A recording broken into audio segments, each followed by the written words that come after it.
And now we're rolling. So we're perfect. So Perfect. Cheers. Cheers again. We didn't get this on camera, so we needed to make sure we do I love it. do it again. We also both have black rings. I like it. Yours is not on the married side. Or It is. it? You're married. I'm not. I'm pretending. For real? Just my line when everyone asks me is, "Are you married?" is I'm like, "No, I'm just very in love." That's all. How does this work? Isn't it supposed to be on the other hand? Or is that for girls? No, I have no idea. Are you guys engaged? No. It's But deep like in love. it's deep, man. I like that. It Katie's runs a deep. good girl. She's the best. So we were just talking. We just fired it up.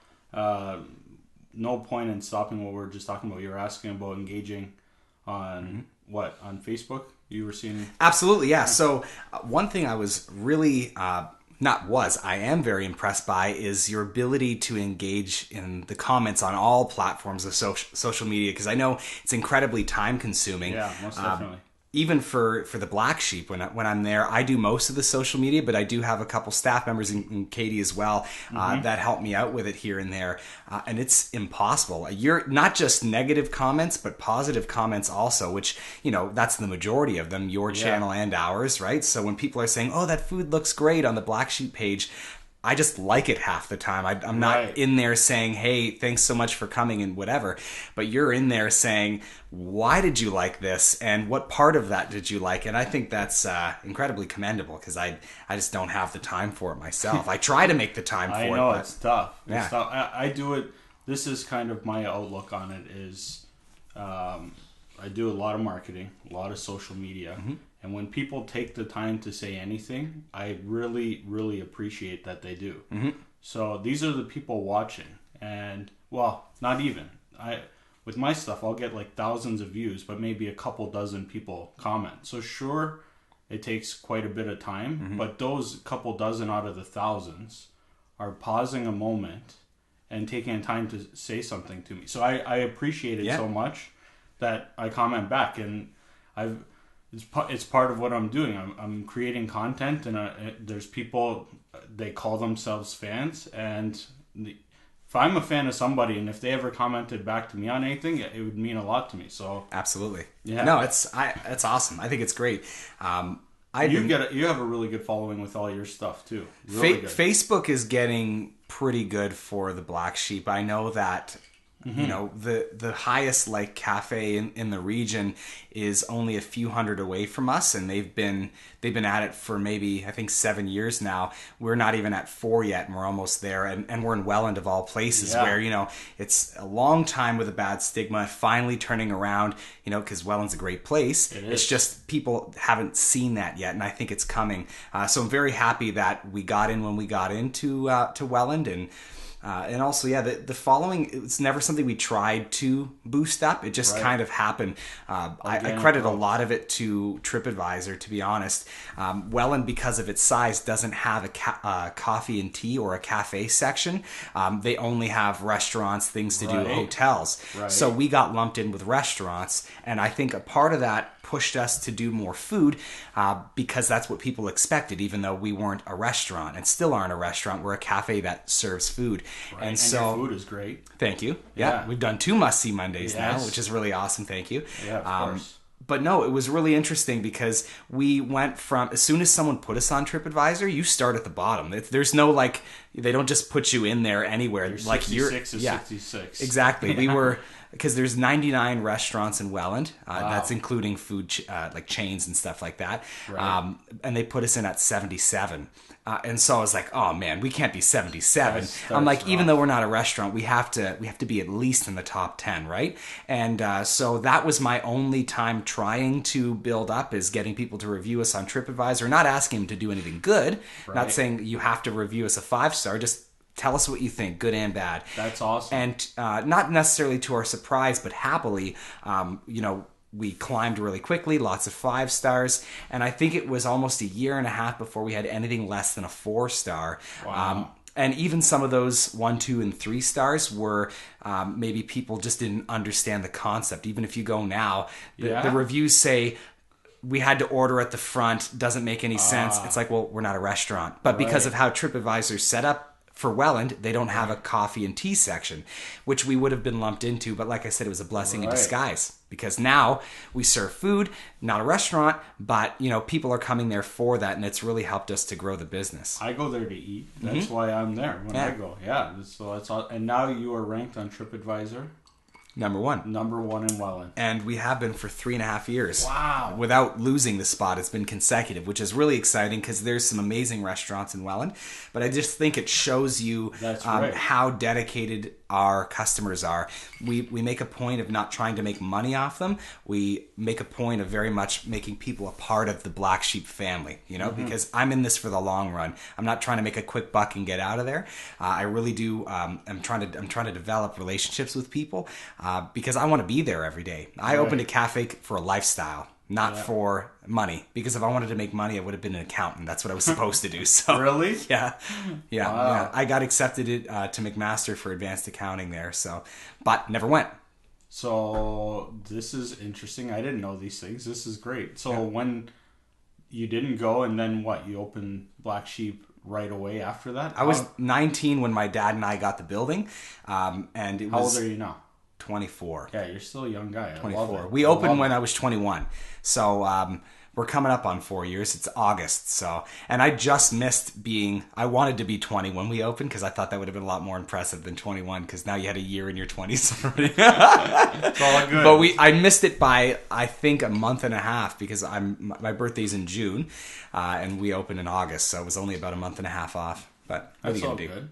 So instead of going to school for accounting, you're like, screw that, I don't want to count beans. And then where did the idea for Black Sheep come from? Now, I do technically still count beans. I can't. Just coffee beans now. That's hilarious. All. No. Because accountants are bean counters, but you're legit. I love it. I was never going to go. As you know, like in high school, you've got your guidance counselor, right? And based off of the subjects that I was good at, they put it all together. And still to this day, I don't know, I shouldn't say that because I've been out of high school for whatever. A few years. 7 years now. Almost 8 years. But when you're in your 12th year of high school, at least when I was in high school, they still didn't have the arts or anything like that as a credible work force for you, or a possible job that you could go for. And so I've always loved music, and I wanted to do that. And so they said, well, no, you're good at music. Yeah, it's your grades are good, but there's no jobs in music. So you're really good at math. You should be, accountant or something like that. But it just obviously not my jam. So it's funny and I'm not going to hate on it, but it's funny the directions that we get pushed in from high school. Those types of things, like trying to push us into schooling and this thing. And I love the entrepreneur life, and it's interesting because you are full-blown entrepreneur with Black Sheep, but then you're also involved in the public sector as a Welland counselor. So to me that's almost like two exact opposite ends of the spectrum, because private sector, running your own gig, and now even though I for sure as a counselor you've got your own voice happenings, but public sector, that's complete different life. What's that like? So they are different. So just we'll go over when did you get on council? That was very recently. Yeah, so I put in my application to run in May. Well, actually, it was May 1st, 2018. It was the first day applications opened. Okay. I decided to run the month before. It wasn't something that I've been thinking about for a long time. I've always been active in the community because I love helping people do what they love. That's another thing I get to do at the cafe is that, right? Is, offer a workplace for people, or a place for them to study, or to display their art for the first time, whether that's awesome. Visual art or music. That. And that gets me really excited because I've been very lucky with people that support me in my life. Not everyone has that support system. And so to see how little effort I have to put in to help people, why wouldn't I do that? Yeah, and so naturally went from cafe to community. And then the community aspect, I found myself at council all the time presenting, saying, I would like to see this in the city, and I would like to see that. Really?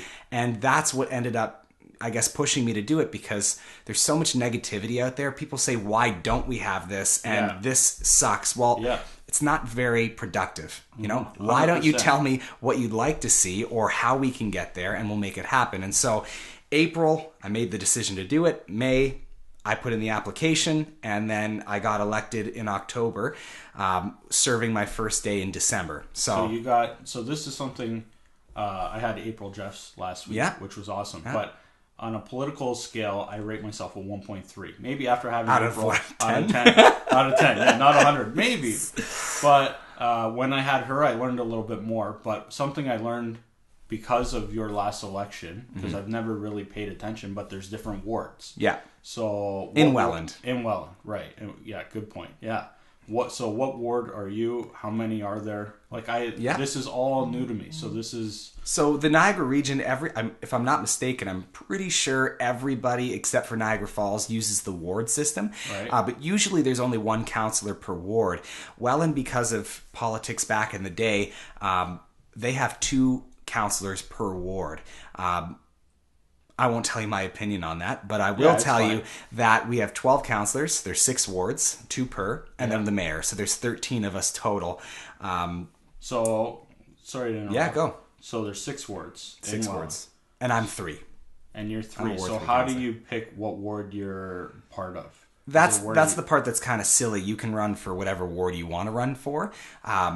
I chose the ward in which I live and I work. So the Black Sheep is in Ward 3. I live in Ward 3. So it's a geographical... It's a location, yeah. Okay, gotcha. Ward 3 is the most populated. It includes the downtown, and those are all things that, people are important to me.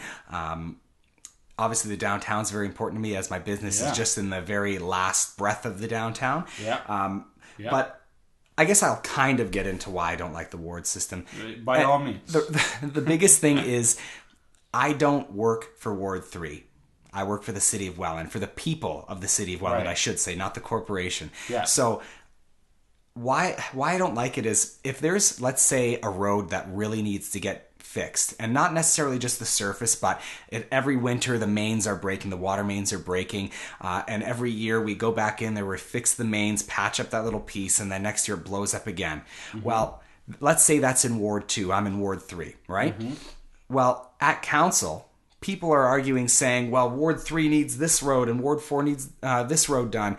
But clearly Ward 2 should be the priority. Right. So people are fighting for their own ward, even though that may not be best for everyone's dollars. Not saying it happens all the time, because it doesn't. But it is something that does happen. And I would very much like to see people say, well, we're not only getting money from one ward, we're getting money from the whole city in our property taxes and other streams of revenue through rate paying for water and things like that. So why aren't we focusing on the city as a whole and prioritizing it? Staff does that, and staff does an absolutely amazing job. City staff is unbelievable. Welland, I'm going to interrupt you. Yeah, go. City of Welland, overall, because being in real estate, I deal with a lot of the different cities, municipalities in Niagara. Welland is the most impressive to me. Why they're so impressive? One of the biggest things right now that I've seen is that rezoning of the whole city. I think that's amazing, because as you touched on, the city after all the industry leaving was going down herd. Yeah. And this rezoning, from my perspective, what I've seen has opened up a lot of opportunities for investment, for developments, for money. And I personally love seeing that. And I don't know I barely know anything behind the curtain that's happening, but I love it. When in real estate, we want to work on something, Welland's working towards a solution instead of putting up more barriers I deal with. And that's amazing. I don't know, and it's really awesome now having you here, because such a young guy, and you're still at the beginning of your career, it looks like flourishing in different ways. And I see that Welland being kind of at the same regrowth stage. So it's awesome. You're like a perfect person to be in. I came at a good time. It's amazing. The timing's unbelievable. I love it. And I think you kind of nailed it right on the head, is what I do at every level, whether it's the coffee shop, whether it's community events, projects, things like that, or on council. If you notice, all of those really depend on people and their input. And so I can't do anything I do without people being behind that and supporting that. So I always make sure people know that all of these things that happen, most of the time, if it's my face on it, it's just me leading it. and it couldn't happen with other people. Right. I have very little to do with the success of this community. It's just a matter of pulling people together. And I think that's one thing I do well is get people together, but I don't make the things happen. People do, you know? And so I think it's important that everyone knows that, because if you want to see something happen, for instance, this past Tuesday, or actually it was the Monday, I put a live video out asking if people wanted to see us go paperless. I was going to just bring that up, yeah.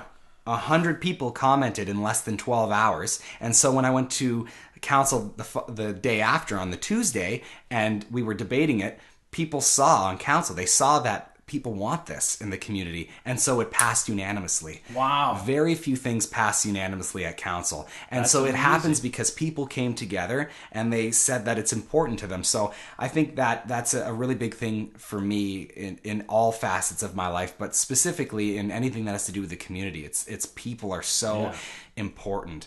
And so, you know, a lot of the time when I do things with media or whatever, I always try, especially now, to get someone else's face on it, because my job's really easy. It was tougher in the beginning because I didn't have, I guess, the notoriety in the community. People didn't know who I was. Yeah. They didn't know what I did. And so now it's easy. If I want to make a call and say, hey, you know, there's this group that's doing some work, you should be there, they're going to show up and do it. That's amazing. And it shouldn't be me getting the credit because I just make the phone call. Yeah, you know, it's dots. other people that make it happen. Yeah. You know, like It's all part of happenings. happenings. No, it's really, really important. I know, you know, my girlfriend now, she's in healthcare, and that's a whole other world of craziness, you know, and, you know, people are rationing bandages. They're rationing Kleenex boxes. I should say tissue paper because we didn't get the copyright from them, but and even brief changes for people with colon cancer. You know, they may soil themselves hour after hour, and they're only getting changed twice a day because there isn't enough money. Funding is light, and so things like that. Those are the real priorities in politics. And so when people are getting frustrated and saying, "Oh well, you know, there's a pothole on my street that's been here for 20 years," yeah, I mean it sucks, but on the grand scheme of things, there's so many other things we need to worry about. That's not a municipal level government issue, but it is something that people need to look at. And that's why when people are getting upset about cuts and things that are coming, you need to speak out about it. right? And that's every level of government and every party. Everyone's in it together. They may seem like they're very divisive, but I mean, whoever's in power at the time, they represent everybody, not just their party, right? So everyone needs to speak out, whether you're a part of that party or not. It's important. And I find people are too quick at criticizing the entire party when they don't like certain aspects. Because even if you hate 99.9%, there's still that 0.01% of things they do well at the very worst possible side of things, you know. And so it's important that people don't criticize too quickly, or they don't criticize quickly enough sometimes, you know. So it's a tricky game for sure. It's all I'm trying to get at is people need to get involved. They need to get in there. And you're doing a great job. I seen that paperless thing, and I seen people. I still don't know what it means that you guys went paperless. So city council, we meet every Tuesday. We have council the first every Tuesday at 7. So sometime for us it's earlier, but for the public it's at 7. Yep. Okay, awesome. Yeah. So we get a package every Friday, the Friday before the Tuesday meeting, and usually it's anywhere between 100 and 300 pages, right? And so every counselor gets it, the mayor gets it, senior staff get it, and there's a dozen copies in the audience. So you could be looking at thousands of pages of paper every Tuesday that we already get emailed PDF files of on the same day. So what's happening is a lot of people are picking up their trash can at the end of the meeting and just sliding 300 pages right into the garbage. And so it's a huge waste. It's incredibly wasteful and bad for the environment, of course. But the other part of this is it's expensive for no reason. Of course, yeah. And whenever people talk about savings or paying down debt in government, it doesn't mean it's going to reflect on your taxes. All it means is it's going to go somewhere maybe more useful. Right. And people may disagree with what I'm about to say, which is I don't believe that everyone cares about how much taxes are. I think what they don't like about the price is they're not getting the value for their dollar. Because if you pay 10 grand in property taxes, but every street's paved and there's no main breaks and you have beautiful parks and sidewalks and festivals and community groups are being supported, no one's going to really care that much. There's always going to be some people that don't like it. Of course. But at the end of the day, you've got value there. Yeah. But if you're paying $10,000 and your street's not paved and there's no sidewalk on half of a street and there's things like that, that's when people start to get frustrated, and rightly so. Yeah. And in Welland, we lose $1 million every year in wasted water because our pipes are old. We have cast iron pipes. So, that's something I fight for all the time. And now, budget season's over, but come this September when we're planning 2020, my goal is to hopefully put more money into underground infrastructure, because every year it's very expensive, but every year we don't invest, we lose $1 million in water. Right, so we're every dollar we put in, we're going to get that dollar back. Right. Wow. So things like that, people don't see it, but politics are absolutely boring. But everything you step on, everything you breathe, everything you swim in on and you're walking near is all at some level either funded by or controlled by the government. Yeah, so you need to be involved, in my opinion, or at least knowledgeable of what's jappening.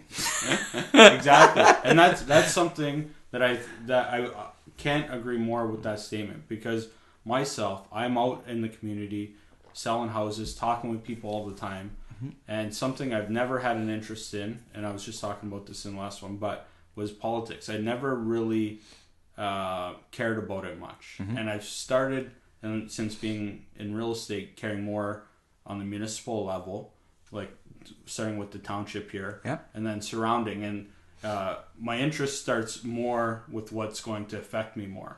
I believe federal decisions for sure will affect me, but there's things happening locally that will affect me more. Zoning, planning and building, exactly. Development taxes, tons of things. And all kinds. And now I'm starting to get to know some of the people in politics and starting to understand it more. Leanna Villela. Yep. She really sparked my interest too, because when talking with her, she's super passionate. Very passionate, yep. And just the passion got me excited about what was going on. And it's not so much the drama or whatever or anything. It's just when somebody's so passionate about something, myself, it strikes my interest. So now I'm starting to learn a little bit more what's going on, knowing some of the people, and tying back to what you said, I think just being educated on what's going on, and that's a tough thing, because even myself, talking to a lot of people, not really paying attention, and I don't know how it gets done or not, but you're definitely doing your part because you're social media following, you're following overall. Like when I seen your paper listing, I didn't know exactly what it meant, but I understood the concept going on. Yeah. And these type of things help educate everybody on what's going on. Yeah. Because it's hard even for me to form opinions on things in politics that I don't understand. Some people have no problems formulating opinions. Yeah. Myself, maybe a little bit, but talking to people, anybody that actually know what's going on, that helps me understand. And I think that's important for everybody. It's just understanding what's going on. And then you can start going whatever direction you want to go with. For sure. I'm sure you'd agree with this as well, but when I was in school, they didn't teach government. And I don't think politics is as important as government. There is a difference, because politics involve politicians, they involve parties, they involve all sorts of things that are unsexy to a lot of people. But for people to understand which level of government does what is very important. In Niagara, we have 4 tiers of government, right? You've got your local, which is Welland, for instance. Then you've got the Niagara region, which is our mother. And then you've got the province, which is their mother. And then the federal government, which is the province's mom, right? And so what does what? Right? I don't know. Exactly. And you may know, you'll know some of it. Most people know some things. Yeah. But even for myself as a counselor, people will come up to me and say, Lucas, we have so many problems with needles in our parks. What do we do about that? And the first thing I want to do is fix that problem.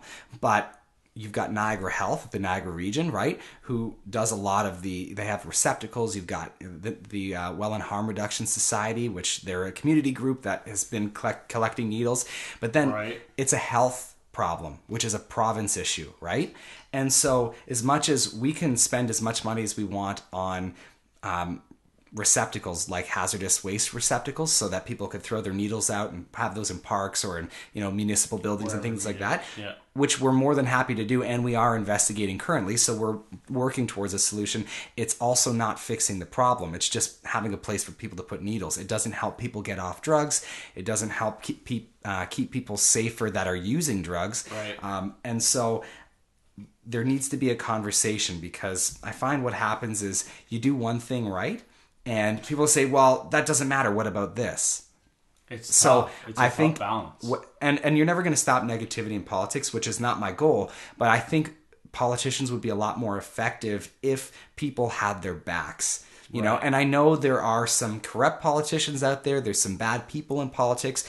But I know for myself, even though I may disagree with some counselors, I disagree with all counselors at least once. You know, you have to. And they're going to disagree with me sometimes, and 100%. That's fine.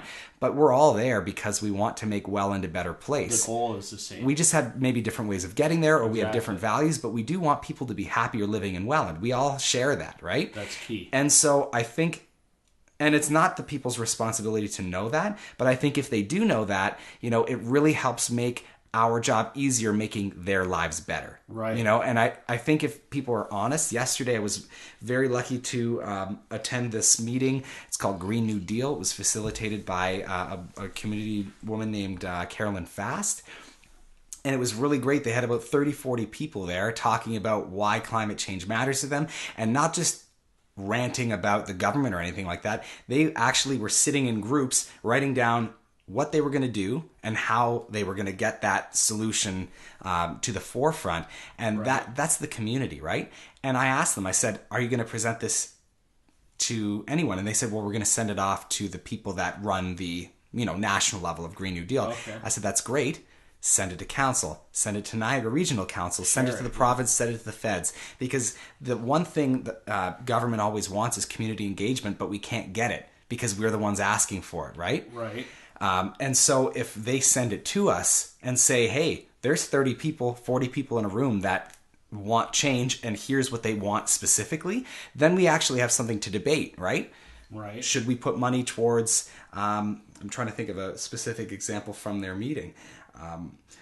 Tree bylaws, right? Should we have a tree bylaw in place so that when developers come, they're not tearing down forests or destroying wetlands? Of course, we should be protecting these things, but how do we go about doing that, right? Right. And so that's a beautiful thing, is that they're not just saying, well, why doesn't Welland step up to the plate and care about the environment? That's a very unproductive way of doing things, right? Why don't you say, here's an idea, why don't you try that, and we can investigate it, right? Right. So I think it's great when people get involved, and we need it. So that's key. Now, just change gears a little bit. Yeah. So what are some? I'm gonna ask general, but I have a specific. Sure. Some of the most important things going on before Welland Council right now. The first one that comes to my mind that I've seen is the Dane City Bridge. Yeah. So the bridge was removed, right? Yep. So there's no bridge there. What's happening now? I have no idea. Yeah, so I can let you know that's obviously a very important topic to a lot of people. Us being in Wainfleet right now, I had to go a different way. Usually I would go up, along the Kingsway, go down Forks, and then I'd get down here this way, right? Yeah. So what has happened is there's been quite a few public consultation meetings prior to the bridge coming down, as well as trying to find funding options. It's not cheap. Which we haven't had much success with yet. But I believe it was maybe 2 or 3 weeks ago in front of council, we did pass twice 2 different things to go to the federal government for a couple of grants. And then to actually, not an exact replacement, obviously we're not going to do the huge metal structure, but more like a Division Street Bridge, which is concrete with the concrete piers. Yeah. But recently, after public consultation meetings, people from the Dane City area were asking for cheaper solutions so that we wouldn't need to depend so much on grant programs. And so one of those is a causeway. A causeway is a land bridge. So it's filling in the canal with stone and dirt across and paving over top of it. It's a lot cheaper. So then you wouldn't be able to cross there by water. Well, they're just, the water wouldn't be going. You wouldn't be able to have a boat go underneath it. No boats going under. So that's kind of where we're at, is we're trying to balance priorities, right? And so my personal belief is, if we're going to spend any money at all, we might as well put in something that makes sense for all user groups, whether it's for people from Port or Wainfleet, Welland, the stakeholders in the canal, the Seaway, the region, South Niagara Rowing Club and Notre Dame and all these international water events that we have on the other side of the other causeway. We need to be looking at things that make sense for everybody. Right. But at the end of the day, we're using Welland dollars for the most part if we don't get funding, right? Yeah. So we need to do what's best for Wellanders. And so if people are screaming, we need to get to the other side, we're more than happy to look at options. But so right now there's nothing concrete, like there's no, this is what we're building when we're building it. But we haven't, we're looking at every and all option that we know about. So the one thing that's been great is, with these public consultations, is people are coming to us and saying, hey, have you thought about this? Most of those staff has thought of, but there are one or two ideas every couple of weeks that we get from people that's like, oh, you know what? That's a great idea. Yeah. And so staff will create a report that comes in front of council, and then we can discuss whether or not we want to go ahead with that. And so that's what happened with the causeway, is people said, well, we don't want to spend $18 million on this demolition and rebuild. Let's spend $5 million, on a causeway. And a causeway would stop any boat traffic. Well, kind of. By definition, in this grant program that we went for, there are hybrid models where you could have a land bridge except for the middle portion and have a traditional style bridge in the middle, so that people can still enter. But now you're only looking at a small portion that you have to maintain as a normal bridge. The rest would be maintenance on a causeway. So that's the one, I think, misunderstanding about this, is people think we're going to cut off the canal completely. If we did go with the causeway, I have a hard time believing that we'd completely cut off the water, just because, it's our greatest asset in Welland. Who has a recreational canal with that large? Yeah. That there's so many opportunities, and it's a huge way of bringing money to Welland, is developing along the canalway, whether that's business or residential or industrial or whatever it is, because, especially where Dane City is, that's where the new canal is also, right at the point. So we're looking at every and all option. It's not easy because everyone, there's some people that say, screw it, we don't want anything, leave it alone, save us the money. People like that too. A lot. Really? Well, think about it. If you don't live near Port or Dane City or Wainfleet, why would you care? All you see is an $18 million project, well, $5 to $18 million project, and say, for what? For people to save 5 minutes bringing their kids to Port? Right? Yeah. I'm not saying that's my view, because it's not. But I hear that from people, and that's the majority, really, because you're hearing there's maybe, I can't remember the amount of people, but there's 1,200 people that cross the Forks Road Bridge. Well, did on most days, 1,200 people. 1,200 daily. Okay. Tens of thousands of people cross the Main Street Bridge, for comparison, right? Yeah. And so you need to think about how many people live outside of Dane City. It's the masses, right? Yeah, so sure. At the same time, we need to balance everything, but it shouldn't always be about population, because at the end of the day, they pay their fair share and should be serviced just like everybody else, right? Right. So I think it's that's tricky, eh? You have to balance all options. Yeah, you have to balance all options. That's a tricky one. Mm-hmm. So you're looking at between 5 and 18 million for getting a bridge there. Yeah. And I would love, I want that bridge rebuilt. Everybody on council wants it rebuilt. My thing is, I would rather us take our time and do it right. Yeah. And be able to save some money, because it is a very expensive project. Yeah. And also, once it's rebuilt, we're also going to have to maintain that for 75 years.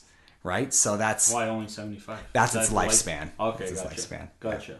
And that was kind of the issue, is it was owned by the Seaway while the canal was still being used. Right. And then they uploaded it to, or I guess downloaded it to the region. And the region had it for 3 years, and then they gave it to us. And so... Was that a good gift or a bad gift? No, it's a bad gift. Right. But for Welland anyway, not, at the time, I don't think everyone realized what the situation was. The bridge now, it was 89 years old or so, right? The lifespan on these things are 75 years. We got it at, I believe, when it was 74 or 75, right on. Right? And the region... What if Welland said no? I don't think we're able to. Oh, so the region's like, you're taking... Well, that's what downloading is, right? I mean, the federal government does it to the province does it to regional governments. Taking this now. Yeah, you have to, right? Gotcha. And so usually one of two things happens. They'll either give you a lump sum of money or they'll do some maintenance to that asset before they download it. Gotcha. And so that's why the bridge lasted a little bit longer than normal, is because some maintenance was done. But that bridge, the Forks Road Bridge, is the only bridge over the canal that Welland owns. Really? Yeah. And the other ones are owned by... the region, the CN Rail, or the Seaway. For now, until they get downloaded later.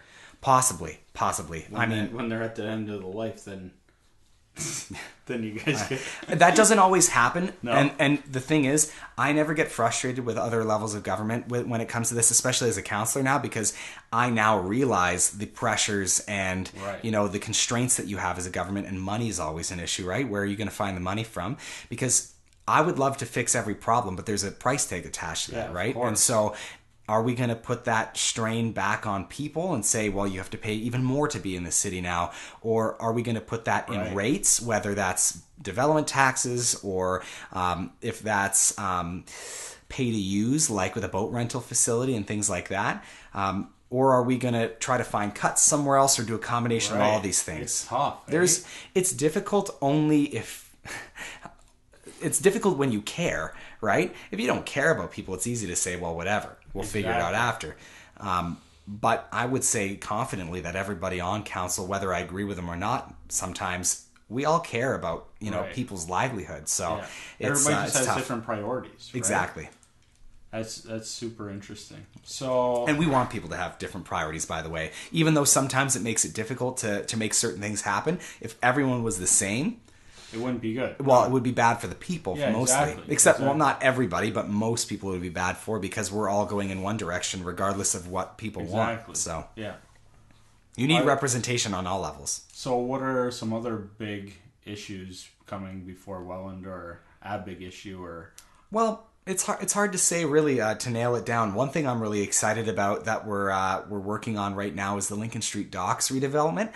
So, you know where the skate park is off of Lincoln and Prince Charles there? Yeah. So, over by Flowfest? Yeah, exactly. So we built this beautiful skate park. That was prior to me being on council. And, there's never a time I drive by and there aren't kids up there using it, and it's awesome. Clean, no graffiti. People are respecting the property, and it's awesome. And so right adjacent to that, we're building a new boat rental facility that's going to serve as kind of a community hub. So people are going to be able to swim. And that's a big thing, is having a specific place for people to swim on the water. That wasn't allowed before? You're allowed to swim in the canal at your own discretion.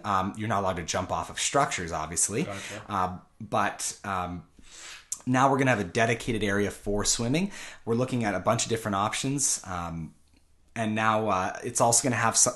there's a few options. The one we're looking at has a rooftop pavilion as well on top of the boat rental. So you can take your lunch, and let's say you're a grandparent, you can watch your kids swim or kayak or canoe, eat a sandwich, have a coffee, and look over the canal with this beautiful pavilion over top of you. It's gorgeous. Like there's so many things, and people, from the outside or maybe even the inside of wouldn't necessarily think that to be an option for us.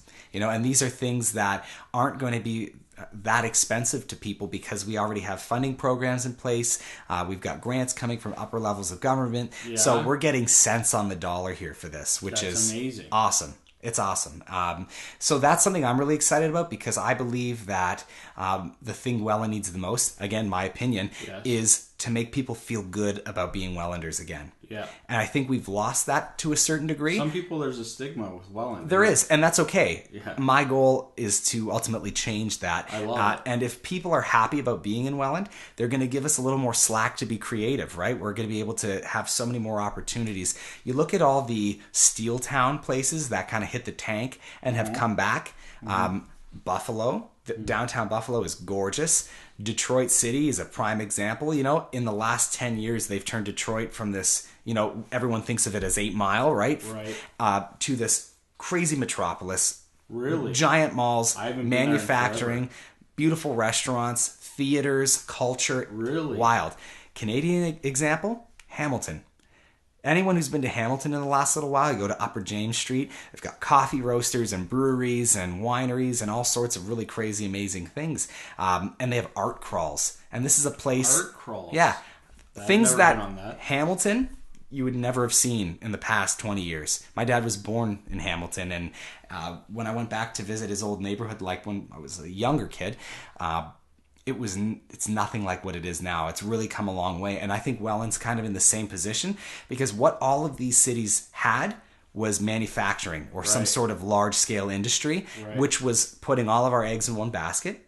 Eventually that basket broke and all the eggs went down with it. Yeah. And from there, what they've all done, and I believe Welland is in the process of doing, is creating a new identity for itself. Mm-hmm. And so for a long time, people would say, well, we don't have industry anymore. It's gone. What are we going to do? We need to get industry back.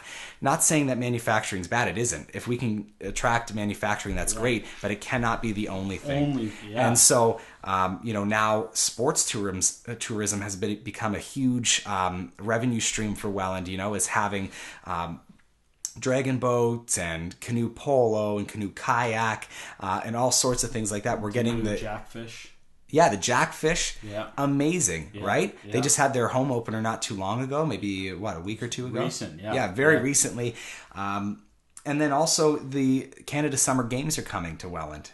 Right? So we've got so many amazing things coming here.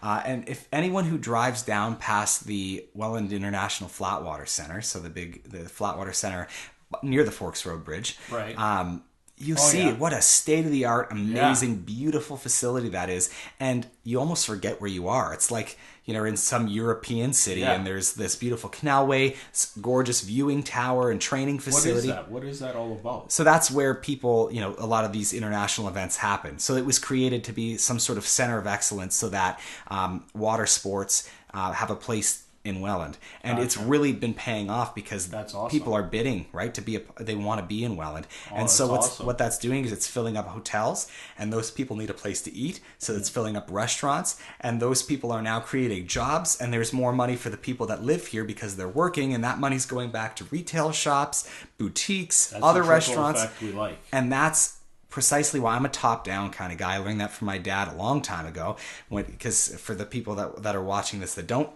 know, my dad owns a bakery, Spinosa's Bakery on Niagara Street. Great spot to get stuff. Thank you. Yeah. Well, anyone who's ever been in a bakery knows how flour is everywhere. You can't escape flour. And so when I was cleaning machines as a little kid, I used to go from where I could reach for the most part. And my dad used to give me crap because he's like, Lucas, you're going from the bottom, and once you do the top, it's going to hit the bottom again. You got to re-clean it. So he's like, start from the top and work your way down. And so from then on, it really stuck with me because the same thing is true of every project you take on. Why do something twice, right?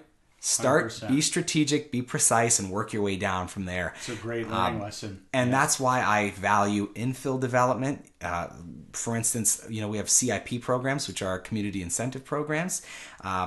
TIPs, tax incentive programs. Hold on, let's start with the CIP. What is this for? I'm gonna come full circle with this. Sounds good. So all of these incentive programs, what Welland is offering them for is so that, let's say you already own a business, and you've been here 20 years, you've been here 1 year, or you haven't even opened yet. You're able to apply for these incentive programs and have a reduction in taxes, or you can pay your taxes later in increments, or they'll give you 50 cents on every dollar. So you put in $1, they put in $1. Towards a roof repair or towards facade improvements, all sorts of things. So now you're starting to see King Street, Division, Niagara, East Main. The past 5 years, you've seen more renovations in our downtown than ever before. And so I think we're close to 700 permits in 2018 we issued, which is absolutely unprecedented. So the reason why that excites me is when you're doing infill development, you're focusing on business, you're focusing on tourism. All of these things, even though it may not be what people think we should be focusing on, it's touching everything along the way. Because people say, well, we need jobs. Why are you focusing on tourism? This is why. You start here, and this is the trickle effect. And the jobs come. It's part of it. The jobs come, and they have been coming. There's more restaurants that have lasted more than 2 years in Welland now than ever. Right. Places doing huge renovations, like X Fitness on Division Street. The I Place on the corner of Cross and Division also just did a renovation. Nice. There's 2 places across from the hospital on King Street that are being redone. Apartment buildings up top, retail at the bottom. Across the street from that, on the same side of the hospital, we're putting 50 affordable housing units right there on King. Wow. Really cleaning up, really making the place great. We have a retirement complex being built in the parking lot of the wellness complex right on King and Lincoln. So that's going to be right on the water. And a second McDonald's. That's how you know a city's making it. We're getting a second McDonald's in Welland. Where's that going? Right on King. Really? So I'm telling you, man. Robin, it's literally on your way to my place so you can get a snack and then have your meal. Robin and I were literally just talking that a McDonald's over on that side would work. So that's crazy. And that's what I'm saying, because the wellness complex has tons of programs. It has a pool, a fitness center, it has a theater, and all sorts of other outdoor, indoor programs that it offers at a very low price, and for some people, almost nothing. And it's just amazing that you're starting to see these developments happening. And they're happening because we're going top down. Right?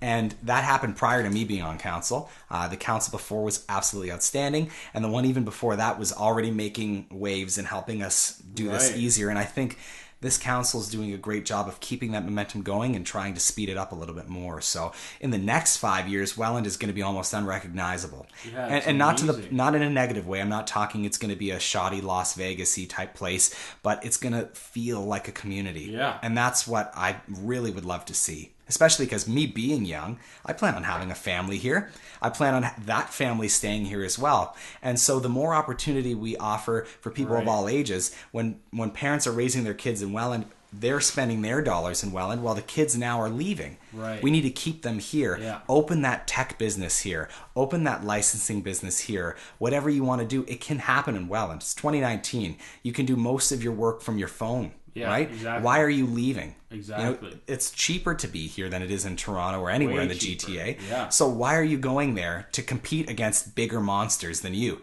right? Stay here. Be the big fish in a small pond, because this pond's getting bigger every year. Yeah, I like that.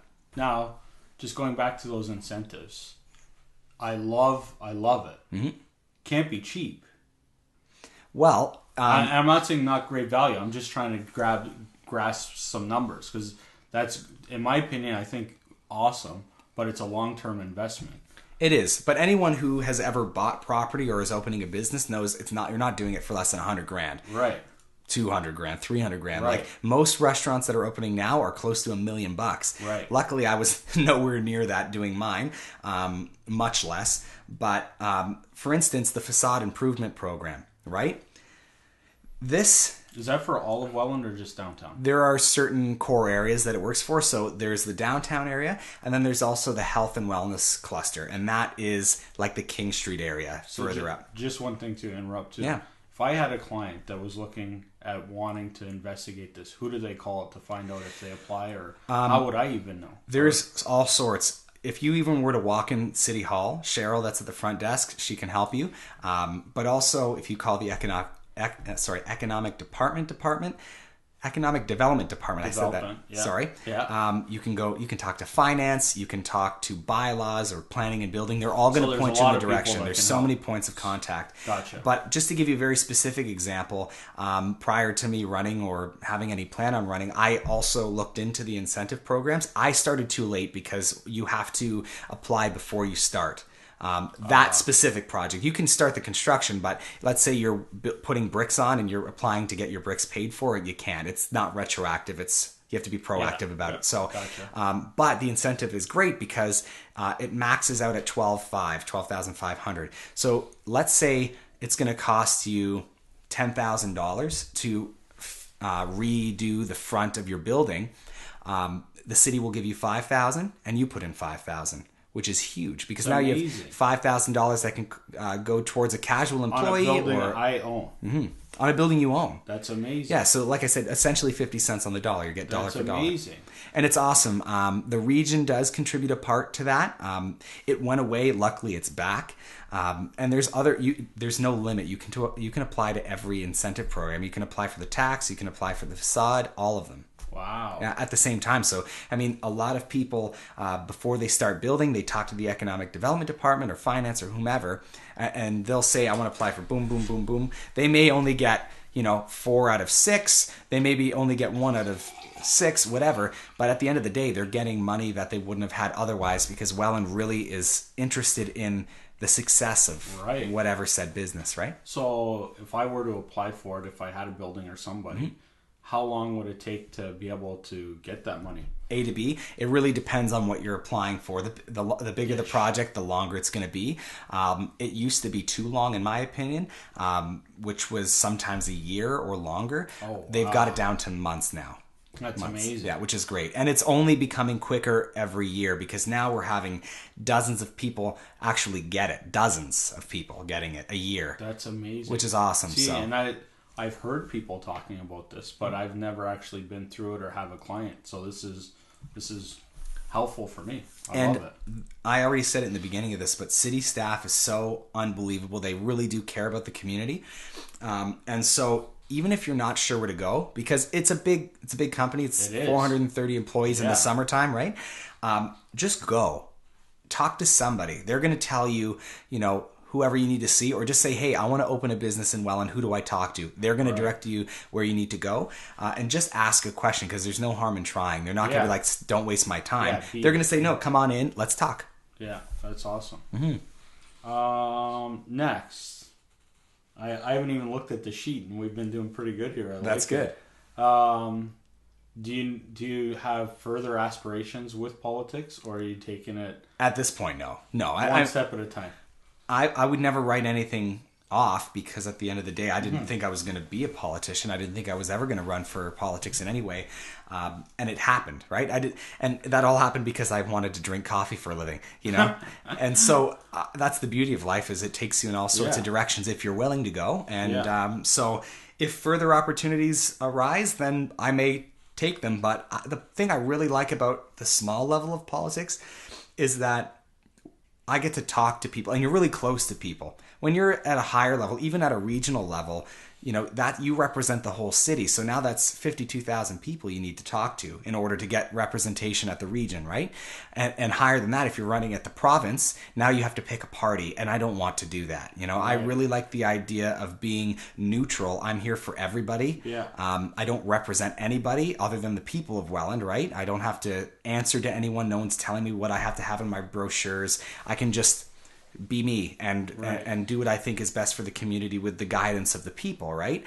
So I like this level of government. I'm not saying I'll never go for anything else because I don't know. But at this point, I really enjoy being able to serve people.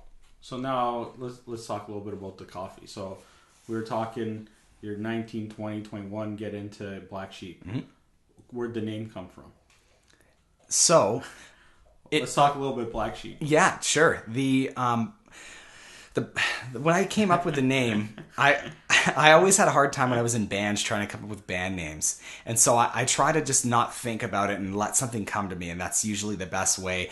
And so when I was trying to get a name for the cafe, I hadn't thought of any names. But I really liked this artist named Angelina Rona. She's from Northern Ontario. And she's, you probably have seen her work. Green Earth carries her stuff. It's always the big-headed girls with big eyes, kind of gothic-looking stuff. And so she had a piece that I really liked it, and it was a picture of her, not her, but of this girl in one of her paintings holding a black sheep and crying on it, right?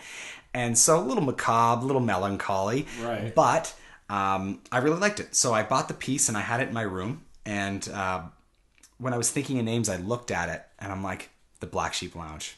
And that was it. First name, only name. And the reason why I thought it made sense was a lot of people thought it had to do with the way I look and everything, but it wasn't. You do look a little like a black sheep. A little. I'm very fuzzy. It's the Italian genes. I don't have a choice.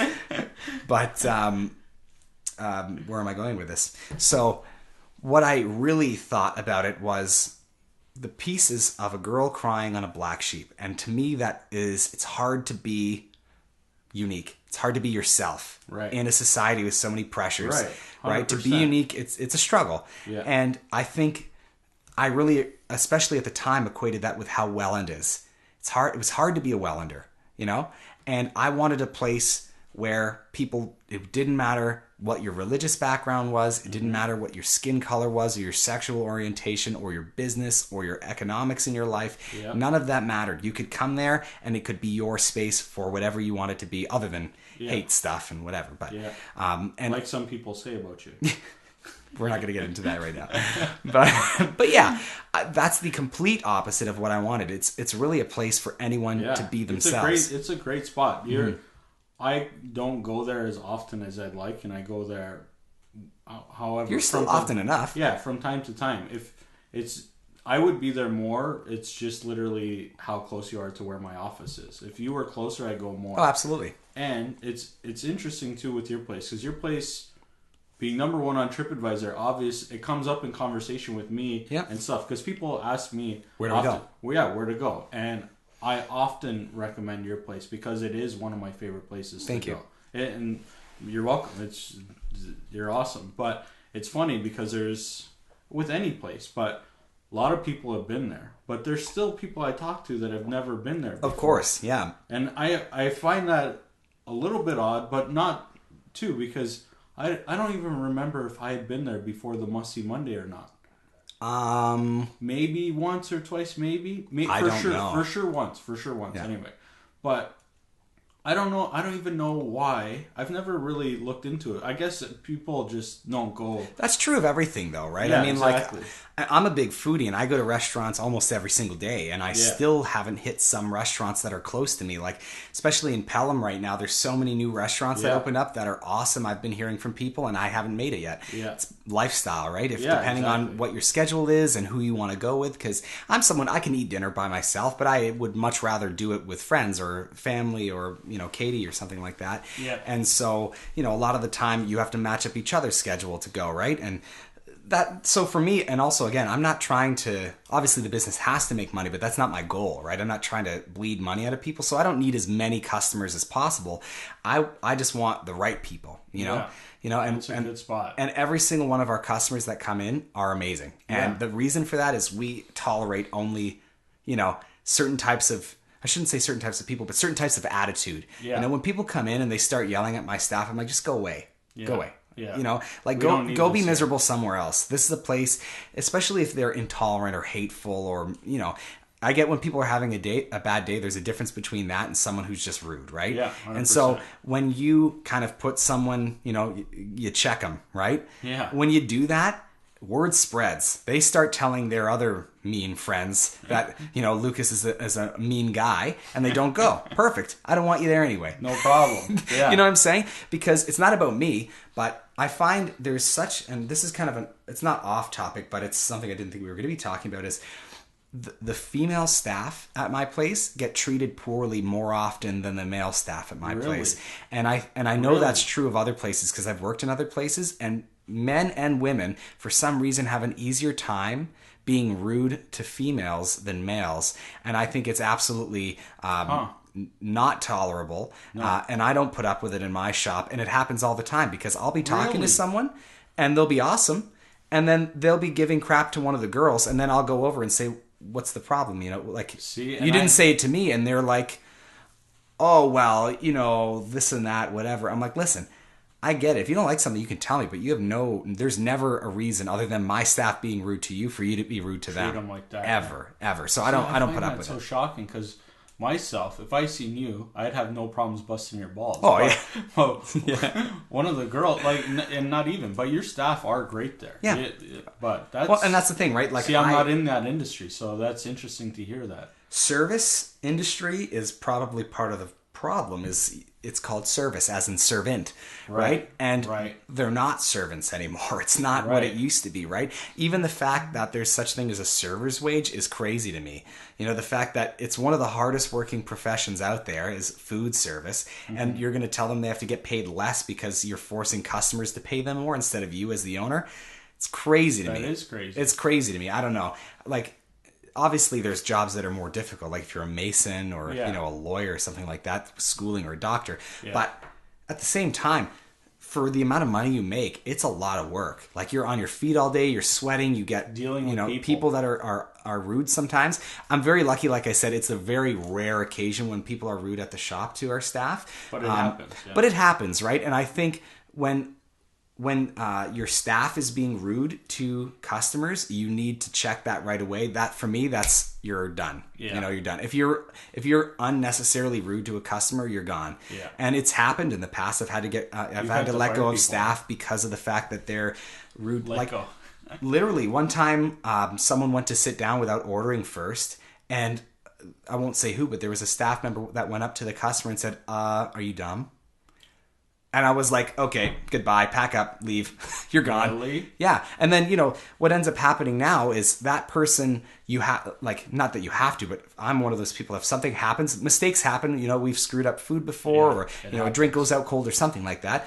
I'm always gift card or comp the meal or something like that, right? But even still, like, there's been times when, I've given like a $50 gift card because of something like that, right? It doesn't happen, but it has. Yeah. I'll give them a $50 gift card and you may never see them again. And they're going to tell their friends like, oh, well, the owner was nice about it, but I don't know. I don't want to go back there. Right? 100%. That's how people... So for me, it's like I'm very clear and upfront about what I expect for the cafe, staff, and customers. Right? Yeah. When you come in here, it's a community space for everyone to love each other and hang out and be friends. It feels that way when I'm there, too. Exactly. You can feel that atmosphere. And that's not by me leading with an iron fist either, because I'm not. I'm very, very tolerant. I'm very flexible. I all sorts of, sexual orientation, racial, spiritual backgrounds, none of that matters. I've had people of all different backgrounds working for me, and currently do have people from all different backgrounds, people with mental illness, people with intellectual disabilities, all sorts of things. I've had all sorts of staff, and when customers are rude to them or staff are rude to customers, I don't put up with it on either side. Yeah, and I think if more people did that, people would just treat people better. Yeah, exactly. Like I saw it today. I was at Sport Check, getting a pair of shoes, and I saw this woman just like yelling at the guy saying, "What, you don't want my size, blah blah blah." I'm like, he doesn't make the shoes. Right. He doesn't stock the shoes. Like, why are you being so rude to the guy? Right. Unless he was rude to you, I don't know. Yeah. But I don't think it should be tolerated, because I like that. People have HR departments and corporations to save staff from staff, but that's usually not the problem, right? It's usually customers from staff. Right. Yet bosses and managers, a lot of the time, they'll come in and say, "Oh, I'm so sorry, ma'am. Joe, get out of here." It's like, why are you giving the staff crap for that? They didn't do anything wrong. Right. And so, of course, it creates a bad work environment. People don't want to be there. You get less efficiency and effectiveness out of your staff. Bad. Yeah. Snowballs, right? Exactly. And so now, after 3.5 years, everybody that comes in is awesome to us. We're awesome to them. That's awesome. And we've just got a great, like, it feels like family. You walk in there, it feels like you're having dinner at your grandparents' house. You know what I'm saying? The atmosphere is great. Minus maybe the pink wallpaper. We don't have any of with the fruit on it, like my grandparents have. Now, talking about this, something came up that I thought about. This is something interesting. I eat out often too. Mm-hmm. Now, when I want to see how you feel about this. If you're served, okay, not you. If somebody is served a dish that they don't like, mm-hmm. What do you think good protocol is? Because there's people handle this different ways. Some people, because I eat with a lot of people, some people say nothing, eat the meal, server asks, "How was it?" "It was great," and then maybe they don't go back or whatever. Some people will send a dish back. Some people might give feedback. Mm-hmm. How do you see these things because you're on the different end of being the owner, customer. How do you feel about these things? I think it depends on, I guess, not what your relationship is, but how. I'll just explain it like this. Yeah. Because it's a little tricky. If it's your first time going somewhere, for me, if it's my first time going to a new restaurant, I'll try it, and if I don't love it, I'm not going to say anything because it's not that there was anything wrong with it. I just didn't love it. Right. I'll go back a second and third time Yeah. to try it. Yeah. But I usually space it out because they're brand new. Exactly. You got to give them some time. So I'll come back in Gotta 3 work out months. the kinks. And then I'll come back in 6 months after that. Yeah. But if something is awful, you need to say it every Right. time. It doesn't matter if it's So, your first time or it's what's 100th. awful? Like I'm saying, undercooked? yeah, like let's say potato. You know, you go out for breakfast. Someone serves you home fries and the potatoes are raw. Got it. You got to say, because if you leave a big pile of potatoes at the end of your dish, and how is everything? Oh, it was great. Thank you so much. You pay the bill. Oh my God, the place is awful. Right. Right? Right. That's not fair to that place because Right. especially if the rest of it was good, it was probably just a mistake or a one-off, right? Maybe they were really busy and they were prepping and they just didn't leave the potatoes on long Right. enough. Yeah. Not that that's a good thing, but I mean, Things happen. it happens, right? You have to say, hey, I'm so sorry. These potatoes are a little underdone. Do you mind if I get some new ones? You have to say that. But especially if you're a regular somewhere, a lot of people feel nervous about telling the people because you have a relationship with them. You don't want to ruin it. Well, what happens, because I've been a regular at places that I Right. stopped going to, if you don't say something, then eventually you just stop going. Right. Right? And then they're going to be like, never oh, fix where'd this. Lucas go? Right? Yeah. And maybe they're going to start losing customers and eventually they just close. Right. Even though they're a great place, they just kind of lost their way or they weren't getting proper feedback. I'll tell you how we handle stuff as, if we get complaints. Usually the first thing we do, because we really, and I'm not saying this because I'm here with cameras and mics, we really don't get many complaints about the food. I believe it. But because it's going to happen. that's one place I'm really strict about is making sure plates are wiped, they're hot, food's hot, the equipment has to be clean, and that's why we have a small menu. Because if you have a small menu, you can control that a lot better. It's hard to screw up prep and things like that, or things don't go bad because you only have them for 3 days max, right? And then you've got new groceries coming in from farms or wherever you're getting it from, right? But if we do get a complaint, usually if it's a common complaint, some people will say this is too salty, Right. for instance, right? Okay, we've gotten that in the past, but usually it's from the same type of person, right? So we know in the future when that type of person comes in, you say, we season all of our stuff ahead of time, no need for extra salt and pepper. If you would rather it unseasoned, let us know. Right. I'm not going to say which demographic that is. I'm sure you can guess. Yeah. But then there are instances where someone will say, this is stone cold, we need this refired or something like that. Right. And so anytime the food gets carried back to the kitchen, we try it. Myself and the chef. Yeah? You cut it up because I'm not going amazing. to refire it. We're going to give you a new one if it's wrong, right? So what will happen is, let's say, see, I love this kind of stuff. even if it's a sandwiches get cold quickly, right? Right. So we cut up the sandwich. We try a piece of it, myself and the chef or whatever manager is working at the time.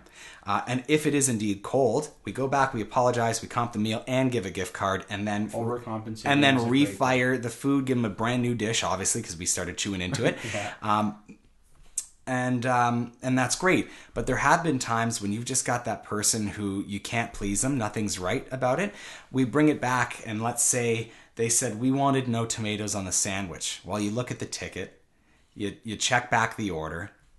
They didn't ask for no tomatoes. We'll take it off and bring it back, or like bring them a new sandwich without tomatoes, and they'll say, "Oh, this is too cold." We'll bring it back, and it's still hot.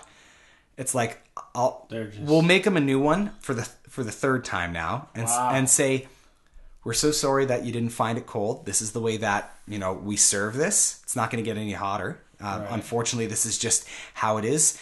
Maybe in the future, specify exactly what you're looking for, and not to tell them that they're wrong, but at the same time, you can't say that you are this. We obviously weren't wrong. It was hot. Right. You didn't ask for no tomatoes. Right. So how much could you possibly? Because that food ends up in the garbage. Right. That's right. Waste. Yeah. So it's wasteful, and I think that you can't tolerate that. I mean, if you're that picky, why are you going out? Right. Yeah. And so that's one of the things you have to just take it order by order. And again, it happens very, very seldomly. Yeah. And anytime things are actually a mistake, we are way beyond compensating for the problem every time. In my opinion, I think that's the best way to I would rather people come back twice for free than just comping that one meal. 100%. Because getting them back's the most important thing. 100%. They don't care if they pay now. Recognize that. That's awesome.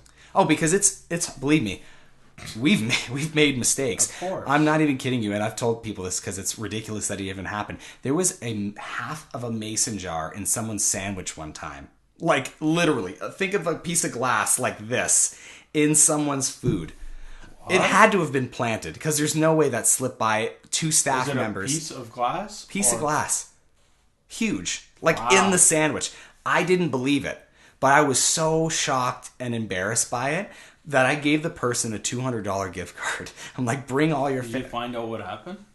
No, I never found out what happened. But they came back. Nice. And that was great, right? So whether or not it was like one of the people they were with was insane and was trying to get something for free, and the other person was embarrassed about it, or if while the sandwich was being put together, somehow a piece of glass, I don't know. I find that unlikely, but things do happen, right? Of course, yeah. Things happen. Yeah. You have to be good to people about it. So, I love this all. That was great. Honesty. Honesty's key. So, because when I'm eating out, I handle it different. Every time's a little bit different. Mm-hmm. I'll tell you before my kind of progression of eating out. Something wasn't good, didn't matter. I wouldn't complain, wouldn't anything. I'd eat it or not eat it, and I would go back still. It would be hard for me to turn off because I understand. I only worked at McDonald's when I was 16, but I still understand and I cook a lot, so I know. But now there's certain times where I take opportunities to share how I think maybe something could be improved or was bad or anything. But I also see that the people I'm telling to sometimes care or not care either. Yeah. And I still don't know because I've been with different people. Everybody handles these situations a little bit different. And it's how you say it too, right? Of course. Because I know some people will be like, this is too salty. Right? And it's like, oh, okay. And it is. And that's the worst part, right? Like they'll actually be right about it, but it's just how they say it. So... like, because it's not like we didn't try to hurt your day. Like, we weren't trying to screw your day over, But then it's just how people handle it that's hard sometimes. Honestly, my favorite is regulars are the best at giving criticism when they do. Right. For me. Because someone will say, Deb will call me over. Deb will be like, Lucas, hey, it's no problem. We eat here all the time. It's great. This is just a little too salty. Do you mind if... And I'll be like, oh, man, I'm so sorry. And she's like, oh, no, it's no problem. Just, if you don't mind, I just can't have too much salt. And that's the best. Like, that is the app. When someone's like that, you bring it back, they're back tomorrow, no problems, right? All good in the hood. Yeah. Being rude about something being wrong and being too nice is equally bad to me. Right. Because when someone's like, can I tell you something? I'm so sorry. And now you're nervous. You start to sweat, right? Like, they're just that's also hard sometimes. Right. I would rather someone just say it like you're saying hello to someone. Yeah. Like, hey, so sorry, but this is just a little too salty. Do you mind if I get something else? That's awesome. But when someone, I don't know how to say this to you, but it's so, that's almost worse than when they're rude. Because at least when they're rude, you're like, oh, go away. Yeah. Right? But when they're nice, overly nice, it's like, it's just as hard. Yeah. Right? Yeah. It's like, it's not you, it's me. That kind of. That's hilarious. Is there a way you can edit this thing so I can hit the John? Just go. Just give it. All right. This is interesting. Bathroom break, and I'll keep talking. Yeah, it's because you gave me whiskey. That's why. Are we gonna have one more? How we do? So. I like it. Nice. Absolutely. So Lucas Spinosa here, Black Sheep Lounge, also Welland City Councilor. This is amazing. I love it. I'm learning lots from Lucas. There's lots we haven't even talked about. How long have we been going? An hour 12. Wow. He's gone over some Welland politics. He's gone over Black Sheep Lounge. I have a sheet here where I prepared some stuff. I think we've probably touched on it, but I want to ask him. I'm going to ask him. You see his hair? His hair is different. I've never even asked him the evolution of his hair. I think I might do that.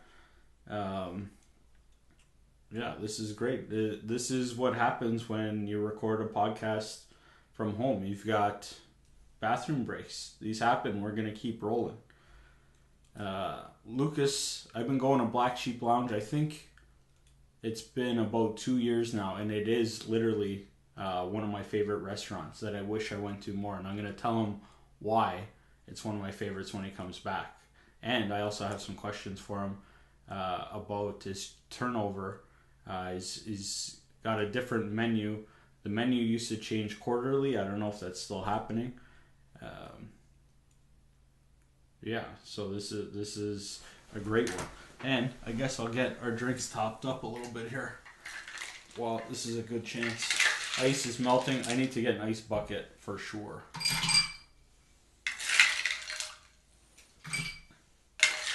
Nice that you came in here.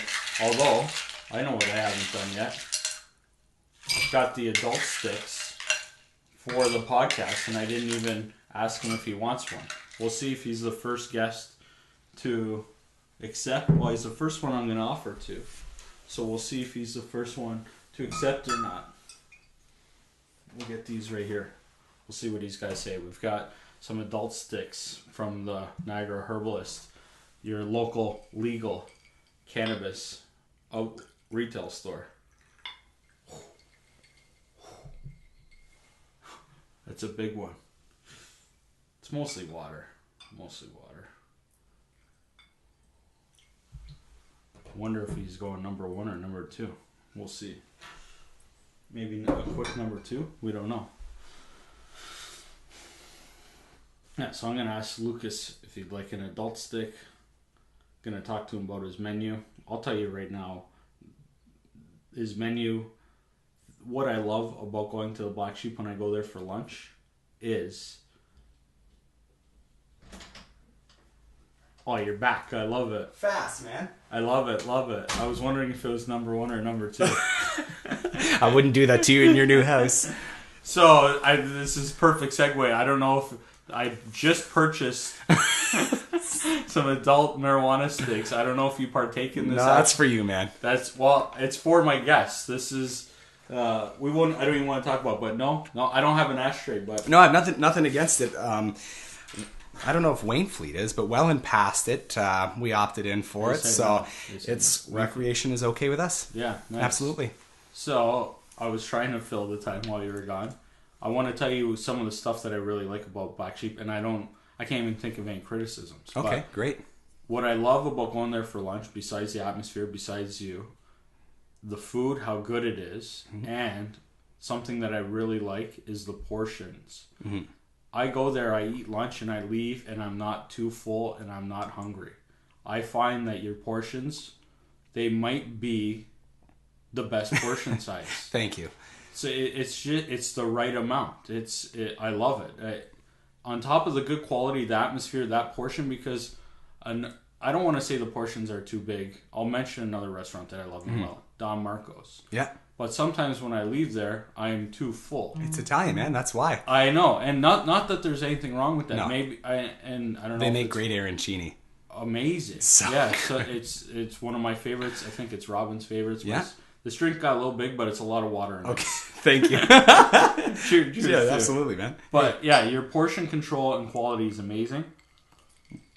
One thing that I'm really proud of about that is I was trying... Portions came because of price. And so when we first started getting into the food thing, I was really conscious about how much we were going to charge for things. And so I wanted people to have just enough so that they didn't have to break the bank, because a lot of time restaurants give you big portions so they can charge more. Because what they're giving you, usually starches, whether that's fries or something like that, or if it's on the other side and you've got salads or potato salads, things like that, it's filling, but very inexpensive for them to do. Mm-hmm. So because you're getting a lot of food, you don't feel so bad paying more money for it. Right. And so I wanted people to be able to come every single day for lunch, like during work for lunch, right? Mm-hmm. We have a lot of people that are accountants, lawyers, city workers, hydro workers, lawyers. They work at the courthouse, all sorts of places where they have an hour lunch, right? So with us, they can get in and out. They can order, sit and eat, enjoy, have a coffee,